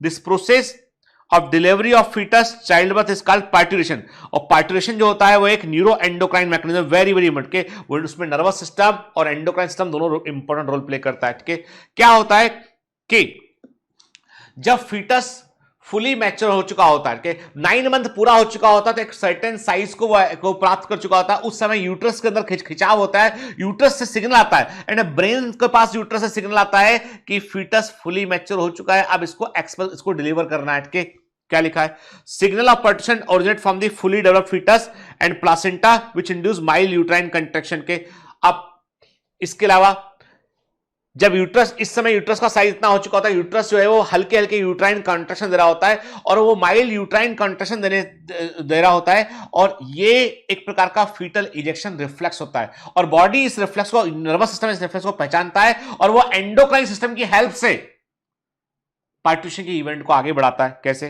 देखो, फीटल इजेक्शन रिफ्लेक्स कैसे आया? फुली मैच्योर फीटस से आया, प्लासेंटा से आया, ठीक है। और इससे इसने क्या किया? इसने ऑक्सीटोसिन का रिलीज बढ़ाया, इसने मैटरनल पिट्यूटरी ग्लैंड से ऑक्सीटोसिन रिलीज हुआ, ऑक्सीटोसिन ने यूट्राइन मसल पे काम किया, और यूट्राइन मसल पे ऑक्सीटोसिन ने काम किया, ऑक्सीटोसिन ने यूट्राइन कॉन्ट्रैक्शन को और बढ़ा दिया, स्ट्रॉन्गर यूट्राइन कॉन्ट्रैक्शन हो गए। जितना स्ट्रॉन्ग यूट्राइन कॉन्ट्रैक्शन होगा, उतना बड़ा सिग्नल, उतना मेजर सिग्नल पहुंचेगा ब्रेन तक। देन फिर उसने और ऑक्सीटोसिन को रिलीज कराया, which in turn stimulate further signal oxytocin. Cycle शुरू हो गया कि फीटल इजेक्शन रिफ्लेक्स हुआ, हल्का सा यूट्राइन कॉन्ट्रैक्शन हुआ, ब्रेन तक सूचना गई, ऑक्सीटोसिन को रिलीज करवाया उसने, हाइपोथैलेमस की हेल्प लिया, ऑक्सीटोसिन को रिलीज कराया उसने with the help of the pituitary gland, ठीक है। अब क्या हुआ? अब ऑक्सीटोसिन रिलीज हुआ, तो यूट्राइन कॉन्ट्रैक्शन अगली बार और जब, क्योंकि वो ऑक्सीटोसिन रोक नहीं रहा है, वो यूट्राइन कॉन्ट्रैक्शन को बढ़ा रहा है, बढ़ गया, बढ़ा तो और बड़ा संकेत ऊपर ब्रेन तक गया, तो अगली बार और अधिक ऑक्सीटोसिन को रिलीज किया। क्या लिखा? The stimulatory reflex between uterine contraction and oxytocin secretion continues, resulting in stronger and stronger contraction every time। जब भी एक स्ट्रॉन्ग यूट्राइन कॉन्ट्रैक्शन हुआ, अगली बार उससे भी स्ट्रॉन्ग जो है वो कॉन्ट्रैक्शन हुआ, ठीक है। मतलब ये क्या है? ये जो एक्शन है ये स्टिमुलेटरी है, इनिबिटरी नहीं है। ये क्या हुआ बेटा? यूट्राइन कॉन्ट्रैक्शन हुआ, ऑक्सीटोसिन रिलीज हुआ, ऑक्सीटोसिन रिलीज हुआ तो उसने आके यूट्रस की मसल में फिर से काम किया, और स्ट्रॉन्ग कॉन्ट्रैक्शन हुआ, स्ट्रॉन्ग कॉन्ट्रैक्शन हुआ तो और अधिक ऑक्सीटोसिन निकला, और अधिक स्ट्रॉन्ग कॉन्ट्रैक्शन हुआ, ठीक है। ये कब तक होता रहेगा? This lead to the expulsion of the baby out of the uterus, जब तक कि बेबी यूट्रस से जो है वो बाहर एक्सपेल ना हो जाए, ठीक है। Through the birth canal. Birth canal किससे बनता है? सर्वाइकल कैनाल और वेजाइना से मिलकर बनता है, और इसी पार्टीशन कहते हैं। Soon after the infant is delivered, the placenta is also expelled out from the uterus। जैसे ही फीटस डिलीवर होता है, प्लासेंटा को भी जो है वो, यानी प्लासेंटा को भी सेकंड डिलीवरी कहते हैं। फर्स्ट डिलीवरी फीटस का हुआ, फिर सेकंड हो जाता है किसका? प्लासेंटा का हो जाता है, ठीक है। फिर the mammary gland of the female undergo differentiation during pregnancy. Pregnancy के दौरान मेमरी ग्लैंड जो होती है उसमें भी परिवर्तन हो रहे होते हैं, और ये मिल्क को प्रोड्यूस करना शुरू कर चुकी होती है eight the end of pregnancy. इसे लैक्टेशन कहते हैं। This help mother in feeding the newborn, और इसी की मदद से मदर जो है वो न्यूबॉर्न फीटस को जो है वो फीड कराती है, उसे खाने को नहीं जाता है। पहले 6 महीने एक्सक्लूसिव ब्रेस्ट फीडिंग पे बच्चे को रखा जाता है। The milk produced during the initial few day of the lactation is called colostrum. शुरुआती दिनों में जो मिल्क निकलता है मदर्स बॉडी में, उसमें जो है क्या होता है? उसमें इम्यूनोग्लोबिन ए होता है बड़ी मात्रा में, उसमें कई सारे एंटीबॉडीज होते हैं उसके अंदर, मेनली इम्यूनोग्लोबिन ए उसके अंदर होता है, जो बच्चे को जो है इम्यूनिटी प्रोवाइड करता है। इसमें कई सारे एंटीबॉडीज होते हैं जो बच्चे के लिए बड़ा एसेंशियल होते हैं, ताकि बच्चा जो बाहर के वातावरण में जो माइक्रोब्स है उससे वो कॉम्बेट कर सके बॉडी के। तो शुरुआती जो मिल्क जो होता है वो येलोइश कलर का होता है, फैट के समान होता है, और वो बड़ा इंपॉर्टेंट होता है, उसमें कई सारे एंटीबॉडीज होती हैं। Breastfeeding during initial period of infant growth is recommended by doctor to bringing up a healthy baby, ठीक है। अब यहां पर क्या हुआ? पूरा चैप्टर, यानी हमने 2 लेक्चर में हमने पूरा, इतना बड़ा चैप्टर है, ठीक है, रेगुलर क्लास में 8-10 क्लास लगती है, हमने इस बड़े चैप्टर को 2 क्लास में पूरा किया, और हमने कोई भी पॉइंट एनसीईआरटी का नहीं छोड़ा बेटा, हमने पूरा कवर किया हमने, ठीक है। समझा भी साथ में इसको हमने, और आपने इंटरेक्टिव कीनोट्स की हेल्प से आपने इसको नोट भी कर लिया आपने इसको। अब बस खत्म। अब क्या काम करना है हमको? एक तो जो है डीपीएस लगाने हैं हमको, बिल्कुल कोई डीपीएस बेटा मिस नहीं करना। क्रैश, अब आप में से कई बच्चे लगातार पूछे सर क्रैश कोर्स से कैसे होगा, क्या होगा? अरे भाई, क्रैश कोर्स से सिलेक्शन होगा या नहीं होगा, this all depends on you. हम तो डिलीवर कर रहे हैं पुराने, हमने कहा ना आपसे कि 650 से प्लस नंबर आएंगे आपको क्रैश कोर्स को। जैसा मैं बोल रहा हूं वैसा फॉलो करोगे आप। लेक्चर देखिए, इंटरेक्टिव कीनोट से मैं लिखिए, खाली जगह को पूरा भरिए, उसको सॉल्व कीजिए, उसको डीपीएस लगाइए, बार बार कीनोट्स को रिवाइज कीजिए, कोई टेस्ट मिस नहीं करना है, कोई डीपीएस मिस नहीं करना है। कैसे नहीं होगा बेटा? 100% सिलेक्शन होगा। यही फिजिक्स में भी करना है, यही केमिस्ट्री में भी करना है आपको, है ना। तो बिल्कुल शिद्दत के साथ जुट जाओ, अब मत सोचो आगे पीछे। अब क्रैश कोर्स में मैं बोला आपने कि सर क्रैश कोर्स में बैकलॉग लग गया तो पिटाई लगेगी आपके। अब क्या, अब जिंदगी भर बैकलॉग की बैकलॉग लगाते रहेंगे क्या? पढ़ेंगे नहीं आगे? पढ़ना पड़ेगा ना बेटा, ठीक है। तो ये जो बैकलॉग की कहानी है ना, बंद करो इसको, अब पढ़ने पर फोकस करो पूरी तरीके से, ठीक है। चलो, है ना, और मेहनत करो बेटा, बिल्कुल पॉजिटिव रहा करो यार, अच्छा सोचो अपने बारे में यार। तुम्हारे अंदर इतनी कैपेबिलिटी बचे कि तुम कुछ भी कर सकते हो, कुछ भी अचीव कर सकते हो। सिर्फ आपने अपनी लिमिट खुद तय कर लिया, आपने खुद ही सोच लिया कि नहीं होगा। आप दूसरों में सफलता ढूंढ रहे हो, मेरे में ढूंढ रहे हो, इसमें ढूंढ रहे हो, नहीं बेटा नहीं है। हम तो केवल रास्ता मात्र है, मार्गदर्शक मात्र हैं हम। सफलता तुम्हारे अंदर है, सिर्फ तुम्हारे अंदर छिपी बेटा, है ना। ये जो झूठ बोलते हैं जो लोग, उनसे बिल्कुल गलत बोलते हैं वो कि मैं ये करवा दूंगा तुम्हारा, मेरे से ये। अरे कोई कुछ नहीं करवा सकता किसी का कोई कुछ नहीं करवा सकता। जो कर सकते हो वो सिर्फ आप कर सकते हो। मैं आपको मोटिवेट कर सकता हूं, मैं आपको पढ़ा सकता हूं, लेकिन जो चलेगा ना बच्चा, वो खुद चलेगा, अपने पैरों पे चलेगा, है ना बेटा। मुझे बहुत उम्मीद है बच्चे आपसे, आप लोग बेटा अच्छा करना एग्जाम में। All the best.